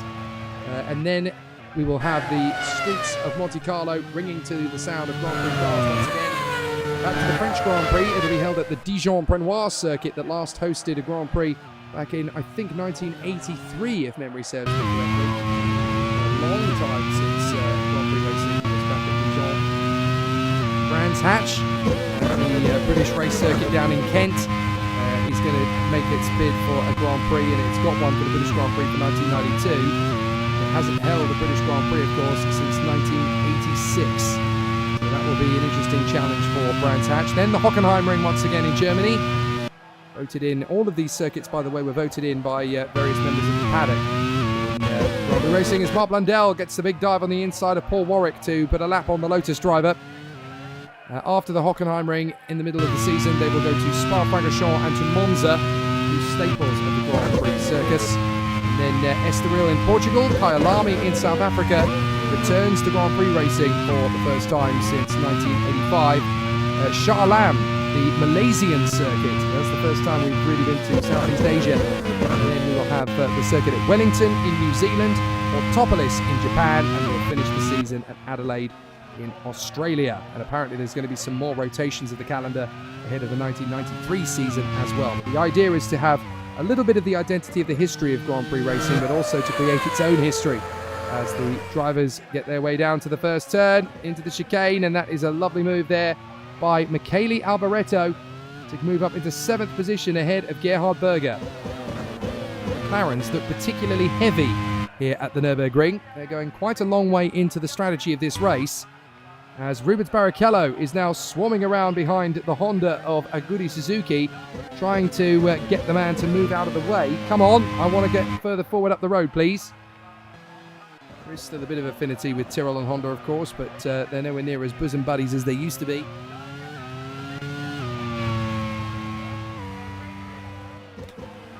So down the drop, Senna, now 31.5 seconds clear of Mansell. If this is a two-stop strategy, this is working out beautifully for Ayrton Senna. If Mansell's on a one-stopper, then things can get a bit more interesting as Blundell gets past Boutsen. Has Boutsen got a problem? Thierry Boutsen suddenly slowing in the Williams. Benetton's having an amazing time of it for Mark Blundell, now in 3rd position, but I fear that Thierry Boutsen in the Williams may be in trouble. So Thierry Boutsen suddenly slowing. Maybe he's recovered after a spin, maybe the car's got a problem, but the man who won the victory at the Spanish Grand Prix last time out at Jerez de la Frontera is now looking like he's struggling. Certainly lost out there to Mark Blundell in the Benetton, who is a good 38 seconds behind. And Thierry Boutsen is slowing. We thought there was an issue with the Williams, and we were right. So it will not be a back-to-back victory in the European Grand Prix after Jerez for Thierry Boutsen. And yet again, more unreliability in this Porsche Williams denies the team of yet another race victory. And this time it's Thierry Boutsen who is denied a Grand Prix win. So now this battle continues on. This is Mika Häkkinen versus Eric Bernard. No, sorry, this is Paul Tracy, isn't it? So Paul Tracy in the Modena Lamborghini. Häkkinen is going to make the dive to the inside line. No debate. Häkkinen has managed to make the move stick. Very nicely done indeed. So Mark Blundell will be very happy indeed. Third position for him at the moment as Rubens Barrichello is under some pressure now from the hard recovering Michele Alboreto, former vice champion of the world, don't forget, with Ferrari back in 1985, so Alboreto does know his stuff. Senna leads Mansell by 33, another 7 seconds back to Mark Blundell, another 9 seconds back to Michael Schumacher. And then we've got Barrichello, two ticks ahead of the Berger-Nannini battle that we just saw. There is the Lotus of Paul Warwick, substituting brilliantly for his brother, and certainly looking like March signing him for next year was a good decision. Certainly looking pretty straightforward. Oh, there's a yellow flag is out. It's for Andy Wallace. Andy Wallace in the Jordan. Well, Jordan are not going to score any championship points. At least they made their way into the Grand Prix by hook or by crook after the incident that took poor Andy Wallace off the road with a broken front wing. The RRML decided to relent as the marshals were on the road and they didn't really give a lot of opportunity for a response. They decided to bring him into the pits immediately to get the car checked over. Game over certainly in the opening stage. All right, Stefano Modena diving in on the inside of Luca Badua and gets the overtaking move done. A very calm and composed Stefano Modena after his spin earlier on at the first chicane. Hasn't really helped him in terms of his calm, but certainly has helped him in terms of his focus. And still the drivers rage on. That was Frentzen, I think, trying to get on terms with Arie Luyendyk in the Arrows, and they're going to be just in front of us. We were looking there briefly at Ayrton Senna. Suzuki gets out of the way of one of the McLarens. I think that was Berger going across the line. Just in front of Nannini, the other McLaren, who's also got a chance, and Eric Bernard, who's there in the Modena Lamborghini, keeping up with the McLaren. That will be an interesting conversation for McLaren one day. Are these Lamborghini engines actually worth their salt? They're certainly doing a fair job at the moment. There's Mika Salo in the Ligier. Already a lot of conversation about his services for 1992, although it looks as though Mika Salo will be joining Lola for the 92 season. And that is a team that's going to have a lot of Japanese influence next season. PIAA is going to be the main corporate partner for the team. There's all sorts of rumours regarding Toyota, and whether they will get a customer engine out of Lotus. Lotus, of course, are joining forces with Toyota for next season. Great opportunity for Lotus and Toyota to work together. I think that's actually got the makings of a very good partnership indeed. Over the top of the crest, Ayrton Senna just continues to march his way further forward into the distance here at the European Grand Prix at the Nurburgring, 1991. And looks like he could get a good run of it as Alboreto gets ahead of Schumacher. Now Schumacher is clearly in trouble here. I don't know whether it's the tyres or whether it's heavy fuel or whatever it is. It can't be that much of a heavy fuel load issue because he would have been losing these positions at the start of the race. So I do think Schumacher's got a problem brewing. Ayrton Senna in the Williams continues his charge. Frentzen going well. Recovering nicely on the inside, gets the overtaking move on Arie Luyendyk. Senna in the Williams controls the race from Mansell in second, 36.6 seconds back. Then Blundell, then Alboreto, then Schumacher, Barrichello, Berger, Bernard, Nannini and Morbidelli. Those are your point scorers at the moment. As Mark Blundell in the Benetton, he puffs of smoke as he gets over the curb there. He's got to be careful.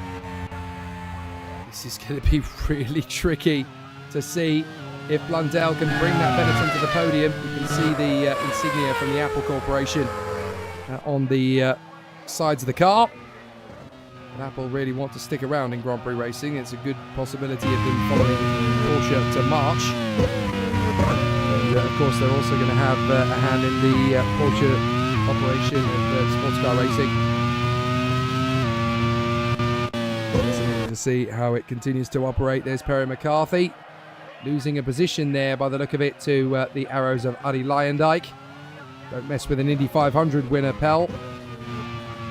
Perry McCarthy out of the turn. Eddie Irvine is behind him on the road, but that's courtesy of Irvine having to have made a pit stop, I think, for a technical problem of some kind. But he did rejoin P15. Here is Perry McCarthy. But how much longer is he going to stay in front of Eddie Irvine? Because all Irvine's got to do is catch him up. And all of a sudden it's very easy. Yes, is once again. Senna leads. Mansell is second. Blundell is third. There is Nigel Mansell in the Ferrari. Still about half a minute back from Senna, but he doesn't need to push too hard here. He can just settle into the rhythm and let this car do the work in the second half of the race. We are approaching half distance, which is going to be around lap 34, best to my knowledge. But there is the Porsche Williams looking resplendent out in front. They're only going to enjoy 3 more races together, of course, before Porsche ups sticks and leaves both Williams and Benetton to go and continue the journey with March. They want more creative control over how the team operates, and March was perfectly happy to let Porsche come in and basically gave them a carte blanche to do so. So Porsche in Grand Prix racing. Don't you love to see it? But there is Ayrton Senna in front of Nigel Mansell. Mansell trying not to trip over Luca Badoer in the arrows. Just wants to make sure that he's got this right. As you miss time and overtaking, move on a back marker, you'll know about it for the rest of the week. Certainly all going well for Mika Salo as well. Just one place out of the points. Only Morbidelli stands in his way. Frentzen has recovered up to P12, has managed to dip up the inside of Perry McCarthy in the AGS. But certainly there is a resurgence now from Frentzen, the likes of which we haven't seen from him for a while. So Frentzen swarming around behind Mika Salo, the Finn, and this is where he's going to go for the move into the hairpin, and that's the worst timing in history to cut away to a different camera. But it does look to me as though the move was successful. Frentzen is in front of Mika Salo's Ligier. So judge your own conclusions, draw your own alternatives, as we see the great Ayrton Senna, champion in 1988. Oh, and Nannini having a bit of an issue over the curbs there in the McLaren. He was the championship leader at one stage, don't forget. Nannini is still in this in the McLaren. Berger and Nannini are going to stay in the team for 1992, we are told, with a plethora of corporate partners set to be announced.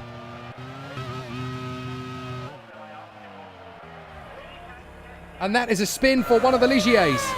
Now that is Mika Salo, I do believe. So Salo has gone off the road. You know when you look away from your monitor at exactly the wrong moment and then you rejoin it? Well, Mika Salo just spun off on the final corner just as I was looking at my stat sheet. And Mika Salo spins away, manages to recover the car, and now has a whopping great 37 laps to try and bring this car back to the finish. Mark Blundell is having a terrific race in third position ahead of Alvaretto, Schumacher, Barrichello, and Bernard ahead of the 2 McLarens. When do you get to say that? The modern Lamborghini of Eric Bernard is in front of both McLaren men, Gerhard Berger and Alessandro Nannini. And then Gianni Morbidelli in the Lola is doing a fantastic job in P10 at the moment.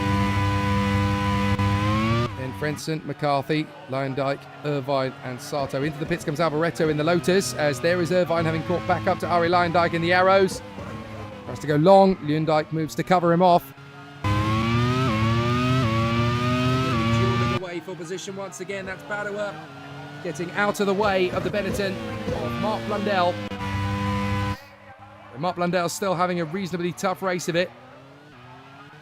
But certainly some good battles all the way as Ayrton Senna still leads this race. 44.5 seconds clear now of Nigel Mansell. So Senna certainly looking for what could be a very popular victory here as Eddie Irvine goes wheel to wheel. This is Arie Luyendyk. He's caught him and he's overshot as he makes the overtake. Eddie Irvine very lucky to get the car turned in at all there in the first chicane. Eddie Irvine gets away with it, but my goodness me, that was tough. He very nearly binned it onto the grass in the first corner, so that would have been a very awkward situation.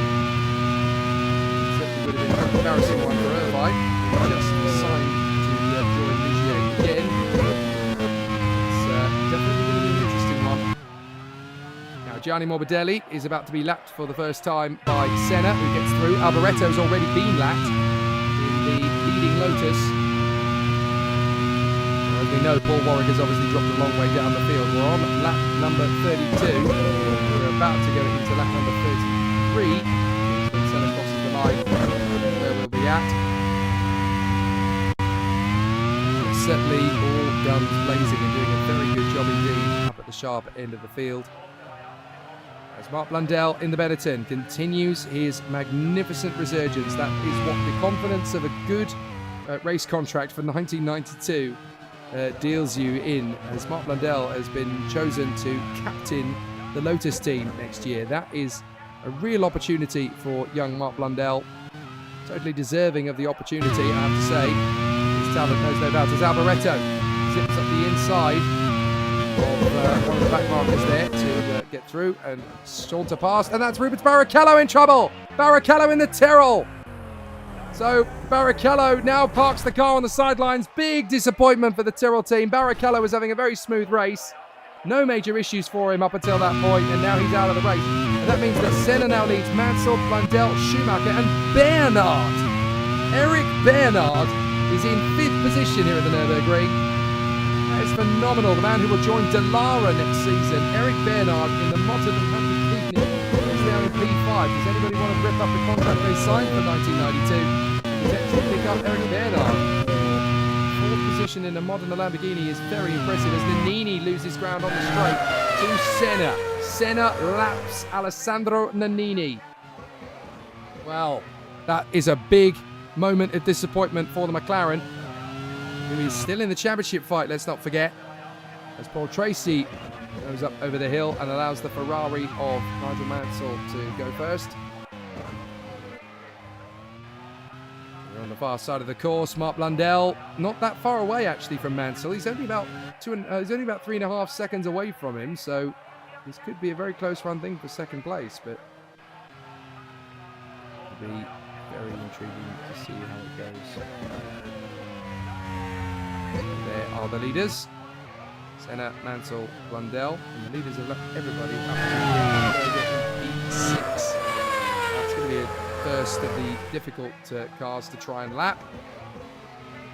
Got a preview close enough to lob a stone out the window and have it catch the wishbone.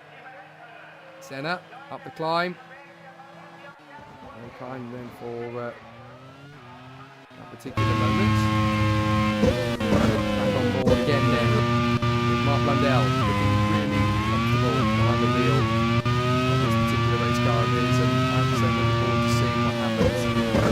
Mark Blundell manages to leap into the Lotus for next season. That is such an irresistible opportunity for him. I think he's going to have a really good season, especially considering that he's got the young Scotsman Brancati in the team, Dario Brancati, and also in the pits as well.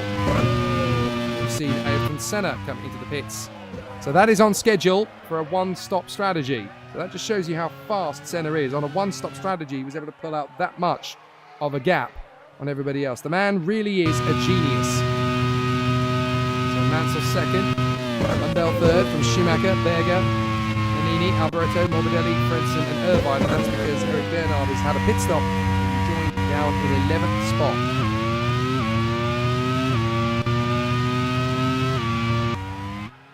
So Senna, having made his pit stop, still has decent time. Hyundai gets out of the way to allow Senna to get back through. He's allowed quite a few drivers to unlap himself in that pit stop, of course, because he's stationary in the car. But Ayrton Senna just choosing his moments and biding his time, being very careful.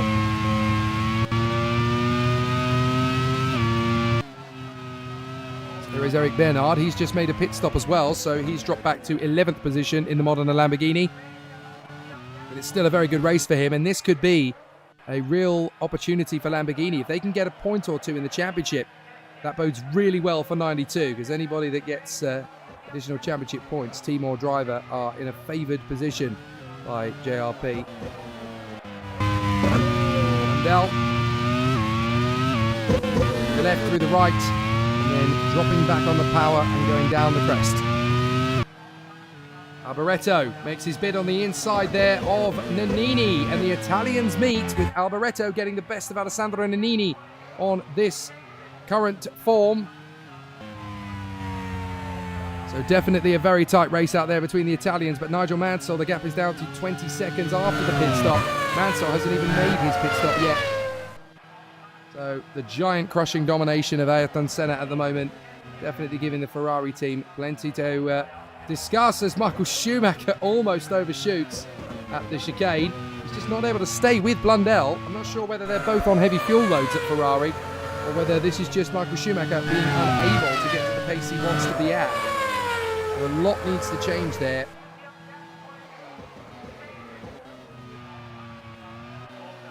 So there is Michael Schumacher, the young German talent, who a lot of people say could go on to become one of the greatest of all time. There we go. His way through, and there is Nigel Mansell in the Ferrari. Mansell, 21 seconds back, but there is Blundell. Look, Mansell is not going to be allowed this second position on a silver plate. He's going to have to work for it to fend off the hard charging and lack of tyre indicator. And very close stuff there up at the battle. On board with Senna, this is a great camera position, looking straight back at the driver. And almost make out through the helmet visor what he sees as well. Schumacher, Ferrari, still struggling, P4. But then you cannot expect miracles in your first season with the Prancing Horse. You've got to do the work. You've got to bring that factor back in. And that is a very, very tricky situation for any driver. But certainly here, as we have gone past lap 36 out of 67, so we're beyond the half distance mark now, as Ayrton Senna continues to control the pace in the Porsche Williams. Mansell in second, Blundell is third, from Schumacher, Alboreto, Berger, Nannini, Morbidelli, Frentzen and Eddie Irvine. Eric Bernard is just outside the points, as too are Arie Luyendyk, Mika Salo, Mika Hakkinen in the Brabham, and Paul Tracy in the Modena Lamborghini. Try not to cramp the style of your teammates, folks. Well, certainly in the case of Mika Hakkinen, his teammate is on the sidelines with a car in pieces.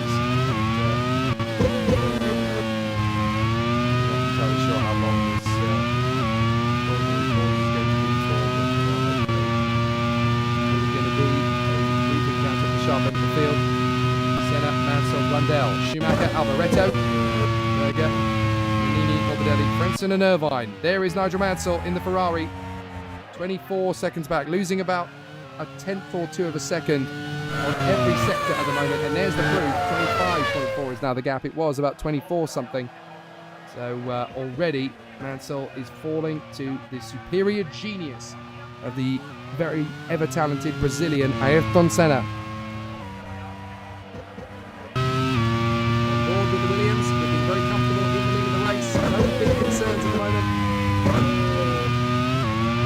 A very juicy 15 points to put on the championship table for both Williams and Ayrton Senna. Senna doesn't have his chief rival in Grand Prix racing, Alain Prost, to play with these days, because Prost has been going back behind the scenes testing the Peugeot Grand Prix car ahead of his appointment with the team. There's also rumours rife that both he and Jean Alesi could end up in the Le Mans car for Porsche as well at some point in the near future. There is the Tyrrell, Heinz-Harald Frentzen, the sole remaining Tyrrell after Rubens Barrichello's disappointing retirement. As Ayrton Senna, look at that, bangs in the fastest lap, a 1:18.2 from the Brazilian. Definitely having a very solid and smooth race of things so far, looking comfortable in the lead. And certainly with everything for us to get excited about now. And that is a problem. Now, who was that coming in? Again, I just happened to be looking at the screen at exactly the wrong moment. Who was that coming into the pits to have some kind of hiccup? I think it was a back marker. Oh no, it was Blundell. It was Blundell coming into the pits for what is a scheduled pit stop. So Blundell into the pits for a scheduled stop. He was in third position. So that wasn't a catastrophe. That wasn't a problem. That was just Mark Blundell coming in for his scheduled pit stop. So he will drop down the order. But there is Schumacher's Ferrari, so he goes through. Alboretto's Lotus isn't going to be too far away, so I would estimate that Blundell is actually going to rejoin behind Alboretto, and he does indeed. So 4th position Alboretto, 5th now Blundell, ahead of Berger, Nannini, Morbidelli, Frentzen and Irvine. Big smoke in front of Senna. Big smoke in front of Senna. What's happened there? Someone's in dire straits. It's Frentzen. Frentzen in the Tyrrell. Tyrrell will not score points in Germany. The European Grand Prix comes to a spluttering halt for the Tyrrell team. First Rubens Barrichello out of the race, and now Frentzen will join in. That's bitter disappointment for the Tyrrell team. So game over for team manager Sam Hall and team principal Ken Tyrrell. But definitely a very difficult problem for the contenders to have. Out of the race and out of contention. A very frustrated Heinz-Harald Frentzen and the team from Tyrrell. And there's Eric Bernard. That's going to put him back into the points, of course, because Irvine's going to be promoted to 9th place and Bernard is going to be promoted into 10th position. There is the Ferrari, and that is Schumacher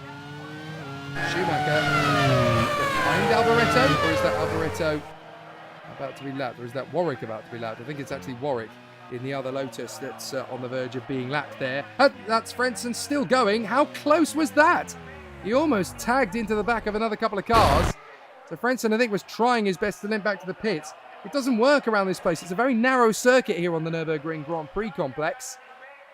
So I think that's a little bit cheeky, to be honest. So now they've obviously got to try and do their magic and work faster up the road. But Frentzen now out of the race. That promotes Morbidelli to 8th, Irvine is 9th, and Bernard is in 10th position from Modena Lamborghini. Just keep going. The team will be urging Eric Bernard. Just keep going. Just get to the end of this race. We could do with the points as far as the championship is concerned. Well, there is your race leader. The Williams of Ayrton Senna. He's just taking it nicely in his stride. Schumacher going the far side of one of the back markers to get through and up into 3rd position. Now chasing down his teammate Mansell. He's got about 24 seconds to chase. Only a few on the Kelly Alboretto.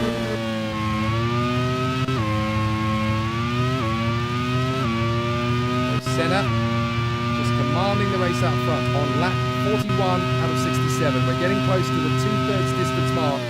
15 juicy points are on offer for a Grand Prix victory. So someone wants it more than the others right now. Senna is definitely enjoying himself out of the sharp end of the field. And there is the Arrows, trying not to be tripped over by the Benetton. Oh, not a lot of room for Blundell to go around the outside there, but manages to do so. A little bit hectic out there on the circuit here at the Nurburgring. Drivers are still manoeuvring one space to another space, still trying to get as much out of these cars as they possibly can. They don't want to push too hard. This is a race where the attrition can really skyrocket in the closing stages. Nurburgring is one of those circuits where you can roll yourself into a false sense of security. Not quite as flat out over one lap, but certainly just as competitive and just as enthralling. So it can create some interesting moments as there goes the Lamborghini powered Modena of Eric Bernard getting through on the inside of one of the slower cars in the field. There is Mansell, still going strong, ahead of his teammate Schumacher, who's had a very weird race, it has to be said. I wonder if there's an issue with his car that he's just got to nurse if he wants to finish the race, because it certainly doesn't sound like a perfectly comfortable car to be in. It certainly doesn't seem like a particularly legal wheel, that is, that was said earlier by very talented indeed Ryan Gosling. It was someone else flying off the road there, was that? Did we just see someone spin off the road? Oh no, that was a car that was already parked up. I do apologise. So a car had already parked up at that point. It was just the way that the camera angle caught it that made me think for a moment that we had lost another car. So on lap 43 out of 67. We've got a grand total of 25 laps still to go, and they will whiz by. Mark Blundell, P5, trying to close up on Michele Alboreto in the Lotus, and he really has done a lot of the homework in the last couple of laps. So are we going to get to see the Benetton finally in competitive form and sailing by? Their team manager is going to move aside for next year as well. Team principal Fabio Briatore will still be in and around the Benetton squad, but the team manager is now going to be said of that competition yesterday. Always good to see competitors maximising their opportunity. Thought there for a moment that there might have been a move on, but it hasn't really come in favour of a very tight race battle. The Lotuses get together on the road.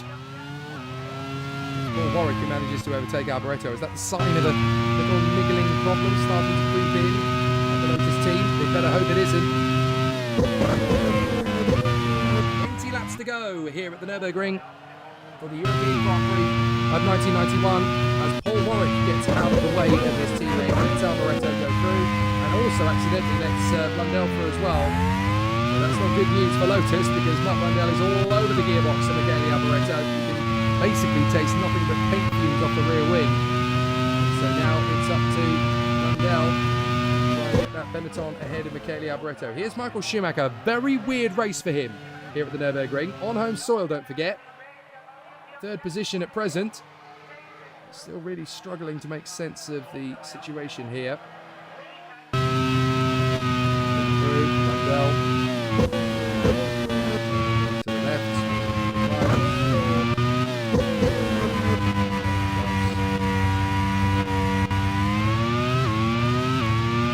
Now down the home straight. Still more battles to be had in this one. We've got... we're on lap 44 out of 67, so I miscalculated a little earlier on. We've still got just over 20 laps. 24 laps in total if you count this one. And there is the Ferrari tucked up behind the Lola. That's going to be to put a lap on it. Schumacher, I think, is the man in question. Yes, it is Michael Schumacher in the number 15 Ferrari. There has been some discussion with the last couple of seasons of new numbers to go back a little bit in terms of the heritage of the sport, and potentially look to be giving some of these teams their old legendary numbers back. Like Ferrari had 27 and 28, of course, for a very long period of time. McLaren are synonymous with 7 and 8. Of course, Williams have become 5 and 6 in recent years, and even Benetton have sort of 19 and 20. So there is discussion about returning to that sort of era of the sport, where everybody was friendly with each other, where there was a little bit more to say in terms of women getting equity in the sport. Schumacher in third place, a minute back from Senna, and only a couple of seconds ahead of Mark Blundell at the moment. As Gianni Morbidelli is having a great race of it. He's the next man for Ayrton Senna to lap, but of course, as well as that, he's also got Alessandro Nannini in the McLaren in front of him, and he wants to make a lasting impression. Stefano Modena, he's out of a drive for 1992 as it currently stands. Discussion about a potential race seat at Alfa Romeo next year. And Alboreto manages to get the lap in there on the Lola. Alboreto has come through, and I think Blundell got ahead of him. Yes, indeed he did. So Blundell has already made the move to get in front. Ayrton Senna, meanwhile, is going to lap Alessandro Nannini, if Nannini lets him have it. So the McLaren driver not making it easy for Senna, but Senna thinks, no, come on, I'm a lap ahead of you. Get out of the way, I've got you. And so Senna gets his way through. Really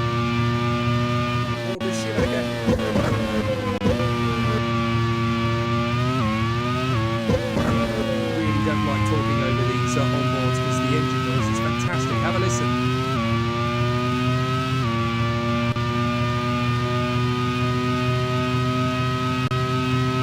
Great stuff.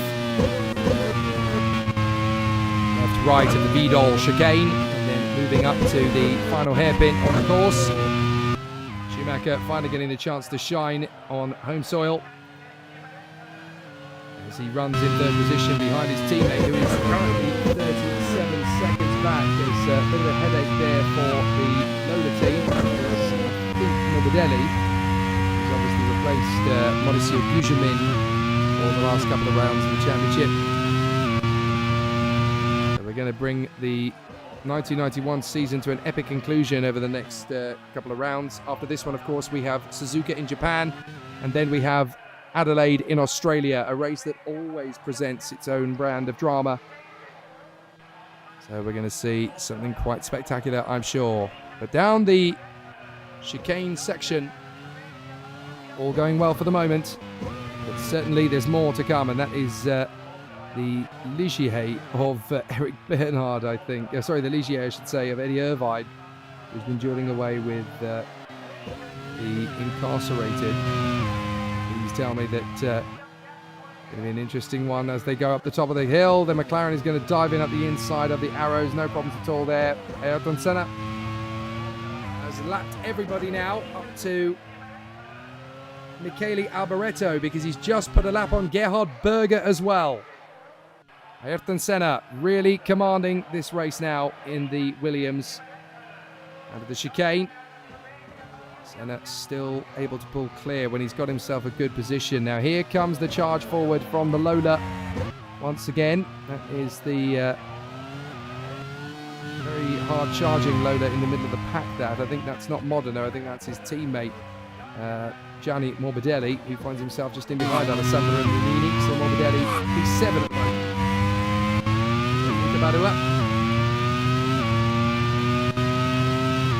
Top 7 so far at the Arrows team. They started the year with Nelson Piquet, who probably walked out during a team meeting, was not satisfied with the way the team was run, was not satisfied with the drivers listening and not listening to him. He said, leave it to me, I'll sort this car myself, he said at the time. And so became part of the competition. So Philippe Mansell.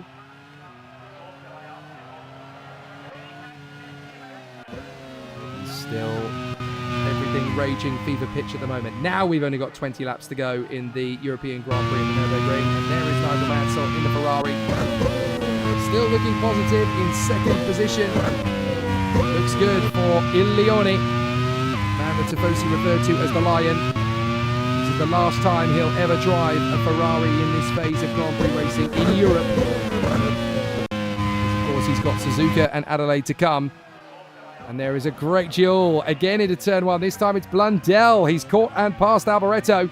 We know how much speed Blundell has had this weekend. There could be a chance to go after Schumacher at this rate. So Senna, there he is in relation to the drivers we just saw go through. So fifth position is currently Michele Alboreto. He is the next man to be lapped in the European Grand Prix of 1991. As into the pits comes Gianni Morbidelli for the Lola team. Paul Warwick, currently in the process of fiddly gigs in the ladder stages. There is Mansell just tiptoeing his way through the traffic, trying not to trip over these back markers. So easy to do though, of course, and Mansell has done it on a couple of occasions in his career. You've got to be very careful. Senna is still in the lead, 41 seconds clear though of Nigel Mansell, so he's got to be focusing on records at some point. It's Michael Schumacher. Oh, hang on a minute, there's a car that's smoking. That is Paul Warwick, I do believe. So Paul Warwick right in the path of Senna twice now. Senna's had to dodge 2 cars that are breaking down, and that's the Lotus of Paul Warwick with smoke billowing out of the back of the car. Not what he needed at all. It's certainly given him a bit of a wake-up call. So Senna now puts a second lap on the Lola. And there is Paul Warwick slowly crawling to a stop here on the main straight. What on earth couldn't hear about it? Unfortunately, that was nothing. The marshals sweep away his very unfortunate demise. Paul Warwick out of the race and joins the list of retirements on the sidelines. There are quite a few, it has to be said. Senna leads Mansell, Schumacher. Then we have Blundell and Alboreto.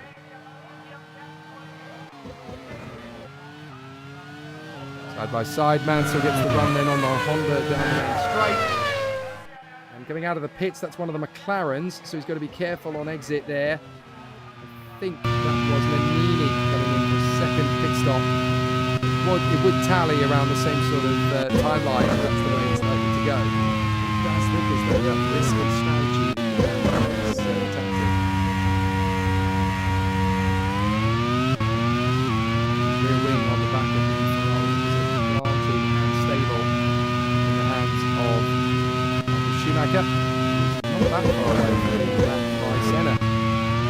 the difference in pace. And let's not forget that Senna, Schumacher and Mansell have all been race winners this year in various Grand Prix, in various guises. So there's a lot to celebrate, there's a lot to get excited about the closing few minutes of this race, the closing few laps. There's Mika Salo dueling away round the far side and picking off the move there on the Honda of Aguri Suzuki, and he needs to get on with it because that's Mika Hakkinen, the reigning world champion, behind him in the Brabham. Ayrton Senna goes into the hairpin once again. 50 laps completed, 17 laps remain in the 1991 European Grand Prix. Ayrton Senna has had a lot of misfortune in the past across European races when he's been leading them, and he's had these opportunities. But it's never easy to predict how the outcome is going to affect glory. Salo in the Ligier, just keeping the pace at the moment. Nothing to be writing home about. Be careful in the chicanes slipstream because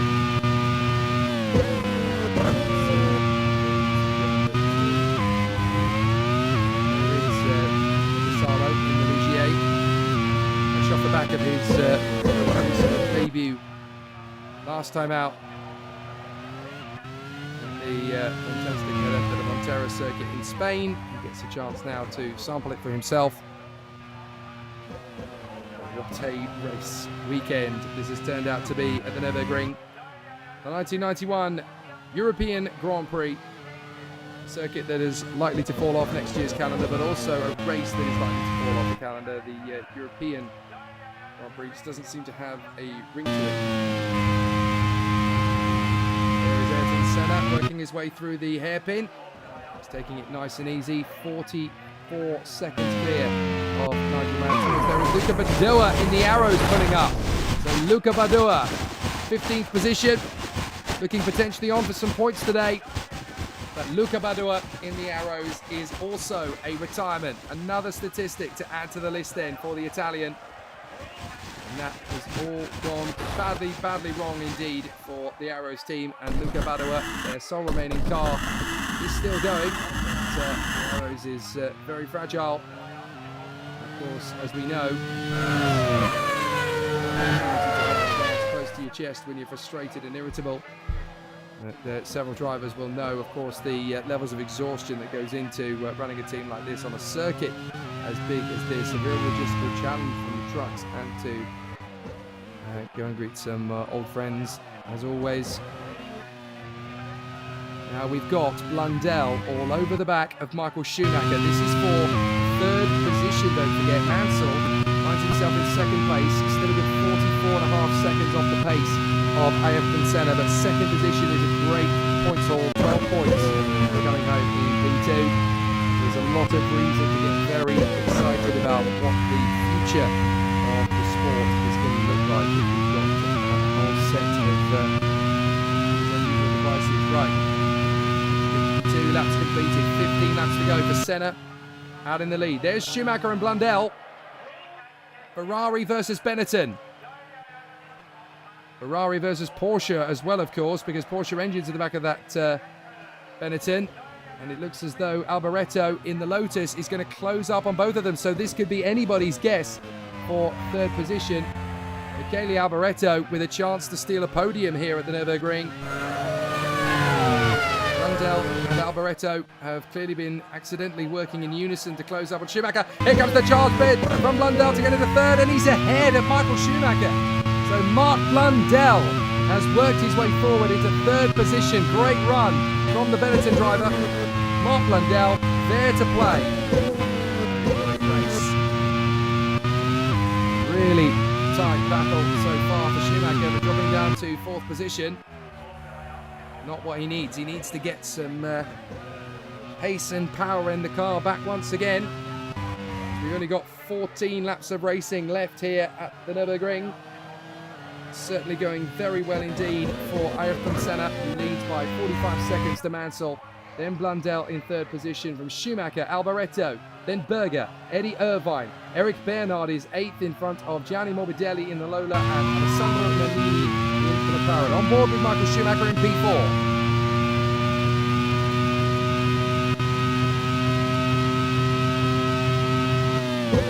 you're like me and you're a passionate kid when it comes to motor racing, I've noticed the saliva that's used in the face. What is that? Your joy. It's kind of what I'm feeling now. Pure joy of watching this race unravel. Mark Blundell, what a race Benetton are having.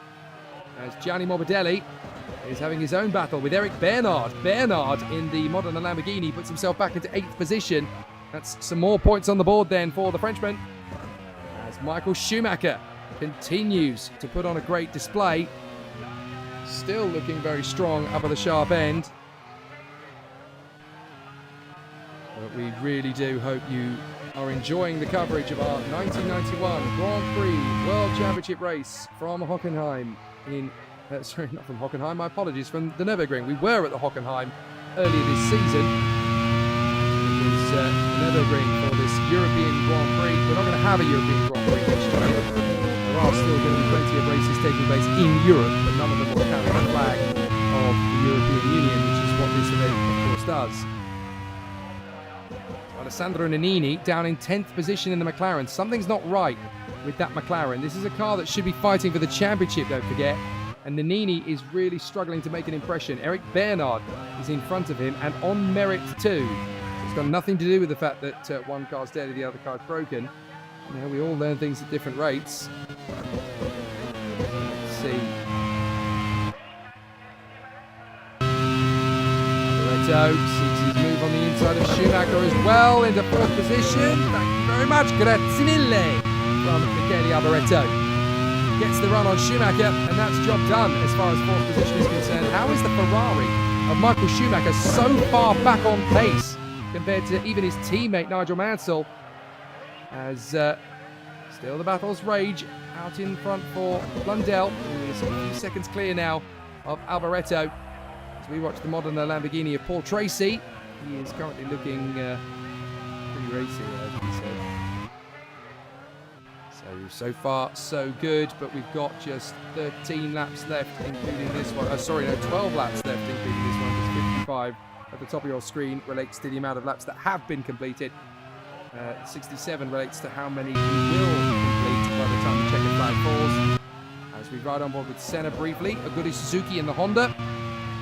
Struggling to get the car turned in. That is a very eerie looking Grand Prix car, just in plain white. No stickers, no corporate sponsorship, no branding. The car just looks barren for the last 2 races of the season. I wonder how many memories this new junior will find.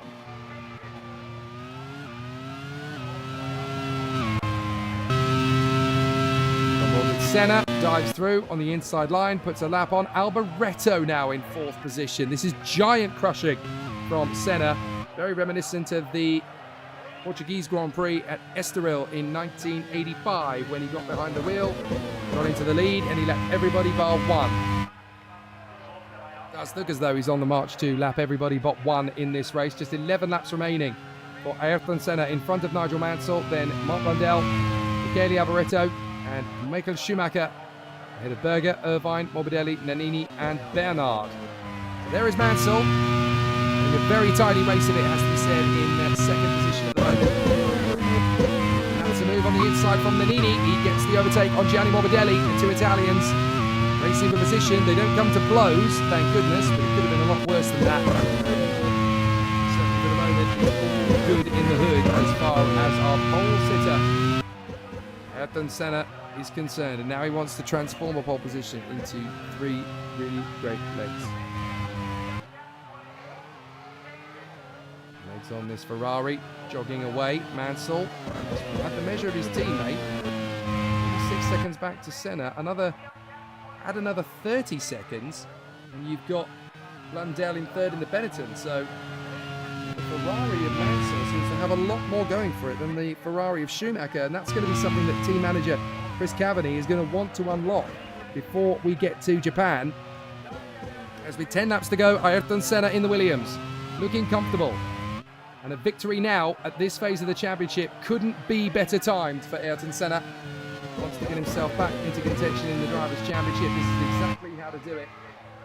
But Nigel Mansell in the Ferrari also wants to be world champion. Senna has accomplished that. Mansell has not yet. So it could be fascinating to see how it continues.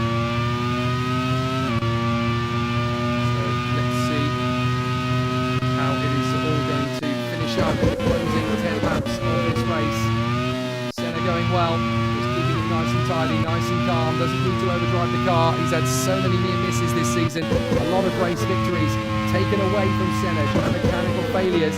Is this going to be the one where he finally gets it done? And if he doesn't, then Nigel Mansell, Mark Blundell and Michele Alboreto are all waiting in the wings. So Ayrton Senna crosses the line. Heat lap 58. He's now got just 9 laps of this race circuit left. This is the circuit, of course. Don't forget that in 1984, Ayrton Senna was invited to join a whole host of champions in motor racing in various different categories, from IndyCar to Grand Prix racing to sports car racing. They were all mocked. Very, very young after Gerard so been able to make good work of things. There's a lot of heartwarming stories in this paddock. And certainly the fact that we're going to have a really exciting season in 1992. Nannini is going to get his run on the inside of Irvine here. And puts the McLaren back into P7, so the McLarens are 6th and 7th. It's not quite gold dust as far as team manager Dave Goddard is concerned. Oh, Eric Bernard!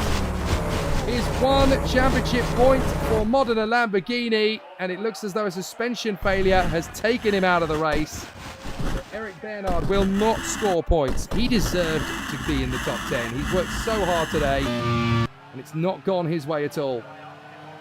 So I'm afraid that's game over for Eric Bernard in the Modena Lamborghini. So game over then for the Martini Lambo. As out of the hairpin and charging up the hill goes Nigel Mansell, not giving up, not giving in, just keeping the faith with a fast Ferrari to stay in front of Blundell, who's now got lapped by Senna. So Senna has just lapped Mark Blundell. That means that Senna has lapped everybody in this race up to Nigel Mansell. Absolutely astonishing pace and an incredible turn of speed from a legendary racing driver. And there is the other cars. That of the Canadian Paul Tracy. Meanwhile, Nigel Mansell is trying to sniff a chance. And I hope that there's still something left brewing. You never know when you're going to get your chance to come through for the victory. Mansell is a good 48 seconds back from race leader Senna, but all he's got to do is trip over somebody. One little washer, one little spring coil, whatever it might be, to drop a car out of the race. Oh, Blundell has a think on the inside there of Aguri Suzuki in the Honda. Thinks better of it, as Senna always thinks better of it. He doesn't approve anything without his approval. The inside goes the Benetton. There for Brundle. He carries on his terrific work. Oh, sorry, not Brundle, it's Blundell. Brundle dropped out of the race in the early stages, of course, and Blundell is the one who's still seeking his fortune. So there is the Ligier of Mika Salo, trying to shake off his countryman and the fellow and another world champion, Mika Hakkinen, reigning champion, of course. His title defense has not been fantastic, shall we say. The inconsistency through 1990 gave Hakkinen the championship title, then all his podium finishes and the one victory of the game all season proved to be enough. Suzuki again. 14th position for the Honda driver. This has not really been one of his best efforts, and certainly, as you can see from the car, it's not really been one of their best interests either. I do sort of wonder if when it was confirmed that they were going to have a little press conference down in the pits, I wonder how long it took for the team to rip off all mentions of their partners, Opus and then Kiamco and all these guys, all these numbers being reached out. So, a fantastic race battle these guys have been given. Stefano Modena, having spun off the racetrack already once in this race, now Stefano Modena finds himself in 15th position, and he's running out of good fortune here, Stefano Modena. He could really do with a good race seat for next year, but at the moment he isn't looking good for one. But certainly if he gets a seat in Grand Prix racing, he's going to be one of the last to drop up. And there goes Irvine up in here with the other Lola, that is Gianni Morbidelli. By contrast, Gianni Morbidelli does have a race seat next year. He's been placed at Minardi by Ferrari, who want to monitor Gianni Morbidelli in the future. And so he'll be joining the Minardi team next season. We cut away at exactly the wrong moment again. So there was a battle going into turn 1 there. It's finally going to be an open door and walk through it situation for Pierluigi Martini at Minardi this coming season, because he's not going to be staying with the team. Eric Comas is. Pierluigi Martini, by the way, looks likely to be joining the team at Jost Porsche in the world of sports car racing. So that's very exciting from his point of view. But even more exciting from that man's point of view, Nigel Mansell, second position, looking good. He's not going to get lapped by Ayrton Senna in this race, I don't think. There's just not enough time to close up on, catch, and then pass Nigel Mansell to put a lap on him, but it will feel like he's out clear of everybody. And the championship battle is going to be very benefited by this result. Senna on 15 points, Mansell on 12. Mark Blundell, it has to be said, the driver of the weekend. Third position in the Benetton, so strong. There is Mark Blundell, and I really hope that's going to be him to come through for third position. There's Gerhard Berger. It's another one of those weird races for Berger, Nannini and McLaren in general. I think they all kind of want to make sure that... I wonder if one of the two drivers we just mentioned there might have run out of fuel. There's a couple sort of limping around trying to figure out, do we put New Yao fuel in there, or do we stick it out and hope we don't need another pit stop? It's going to be a gambler's game.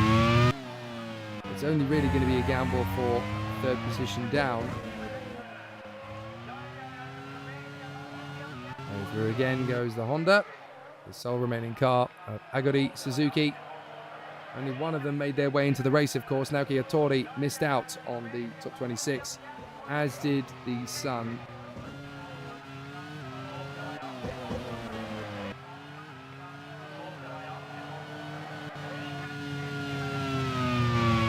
So through the final phase of this race, 4 laps remain. It's almost 3 laps now, as Senna is looking good to put right what went wrong in earlier races.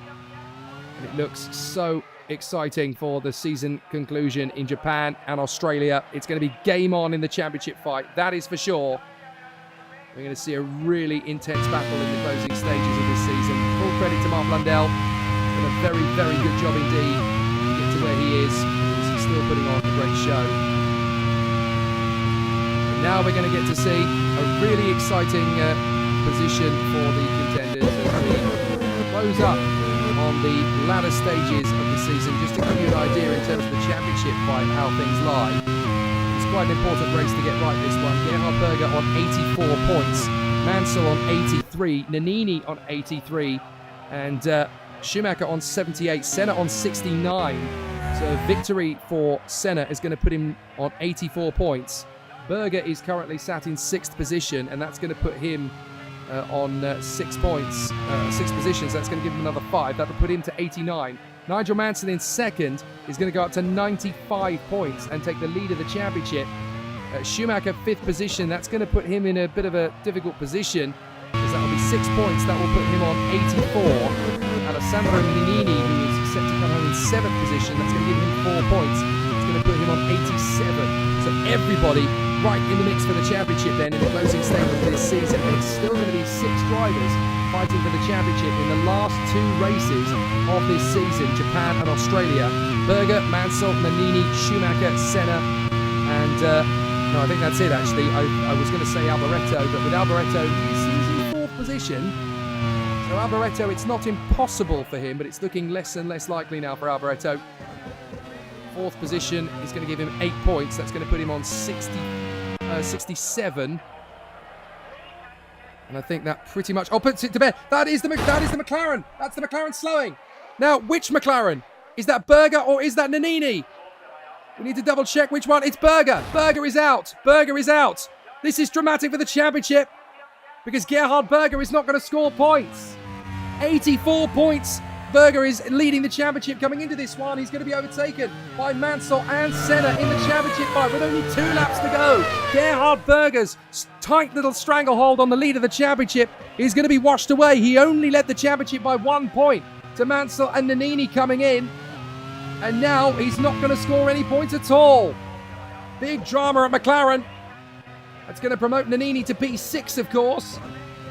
And that's going to give Nannini a little bit more in terms of points scored, but it's absolutely devastating for McLaren in terms of the championship fight for Gerhard Berger. And that means to say that with Mansell in second position, he's going to go up to 95 points. He will take the lead of the championship with 2 races to go, and he will lead the championship by, I think, about 11 points or so. Well, he'll be 11 points ahead of Senna, that's for sure. But for everybody else, it's going to be quite tight towards the end of the season. But Mansell is definitely going to be the leader of the championship. Here comes Ayrton Senna. Just a lap and a half to go for the Porsche Williams. He's had so much hardship, so many races taken away from him this season. He was strong in the United States. He was strong in Monaco. He was strong in France, strong at Silverstone, strong in Hockenheim, strong at Spa, strong in Portugal, strong in Spain. All of those victories were taken away from him through mechanical problems. Now he's going to get one when it matters. It will be Senna's 3rd victory of the season after his wins in Canada and Mexico. But it couldn't be better timed for Ayrton Senna to get a victory on the board now. He's guaranteed a minimum of 2nd position now because he's a lap ahead of everybody else, other than Mansell. Look at Mark Blundell and the Benetton team. They'll be delighted with 3rd position, as Michael Schumacher will be on 5th position, and that's going to put him another 6 points to the good. So Schumacher will tie with Berger for points in the championship, so he's going to close up a little bit on Berger. But the victory is going to go the way of the Mercurial Brazilian, the 1988 world champion. Porsche Williams are going to take 2 victories in a row. After Boutsen got the job done in Spain, they're going to get the job done again here at the Nurburgring. Here comes Ayrton Senna, and with 2 races to go in the championship, this is perfect timing now for the Brazilian. Ayrton Senna. Looks like the Ligier is limping in front and is going to lose quite a few positions. But Ayrton Senna is going to come through to take the checkered flag. And it's victory for Ayrton Senna. He wins the European Grand Prix of 1991. Mika Salo out of the race and out of the points on the final lap. Devastating bad luck for the Ligier. But Ayrton Senna, 15 points to the good for Williams. And that puts him on 84 points. The same as Berger and Schumacher. Well, big drama at the end of this race then with Berger retiring. There is Nannini. He's going to come through and add another 6 points. He's going to add another 5 points, I should say, to his tally. That's going to put Nannini on 88 points in the championship fight. He will be 2nd in the championship now. But the new championship leader is this man, Nigel Mansell. Comes out of the final turn, laps Stefano Modena and crosses the line for P2. That puts him on 95 points. He is now the leader of the championship with 2 races to go. Nigel Mansell is just 2 races away from becoming the champion of the world for Ferrari. What an opportunity. What a chance this is for Mansell. Mark Blundell delighted and ecstatic for the Benetton team as they get 3rd position in a miserable, miserable year for Benetton. Their best performance so far this year was a 4th place finish, and that was all the way back in France. Blundell has an 8th and a 6th place to his credit, but now he's got a podium. Excellent. Senna takes the win from Mansell, Blundell, Alboreto and Schumacher. Nannini in 6th place. And then Morbidelli ahead of Eddie Irvine, Arie Luyendyk, and the final point going to the reigning world champion, Mika Häkkinen. Tracy, Salo, Suzuki, and Modena classified at the back end of the field. Gerhard Berger will have dropped behind all of that as well with his last gasp retirement.